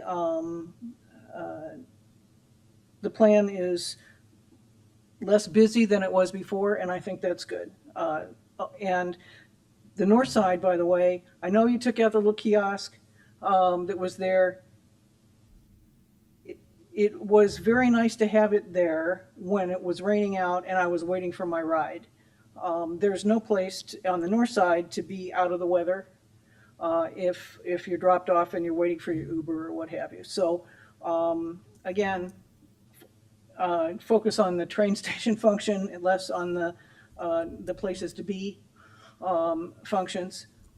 They should coexist better than they do, I think, than is represented here. And with respect to, circling back briefly to the development on Washington or down from Washington and on Warren, it is, I am curious to know if you change, and this goes to my point of it could have been worse, because the downtown business district allows 70-foot buildings. So you change that one lot from downtown transition to downtown business and combine them. What is there to stop a development of 70 feet going in there? Nothing. Am I right? I mean, market tanks, the building, this nice building doesn't get built. What's going to stop somebody from coming then in by right to build 70 feet there? And I would be totally against that. So, anyway, thank you.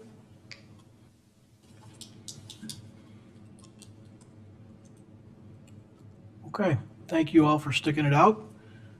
We are going to go into executive session. Is there a motion? Mayor, I move to convene into closed session pursuant to Section 2C2 of the Illinois Open Meetings Act to consider collective negotiation matters between the village and its employees or their representatives. Second. All those in favor say aye. Aye. Opposed? Okay, we'll take a little recess and reconvene next door.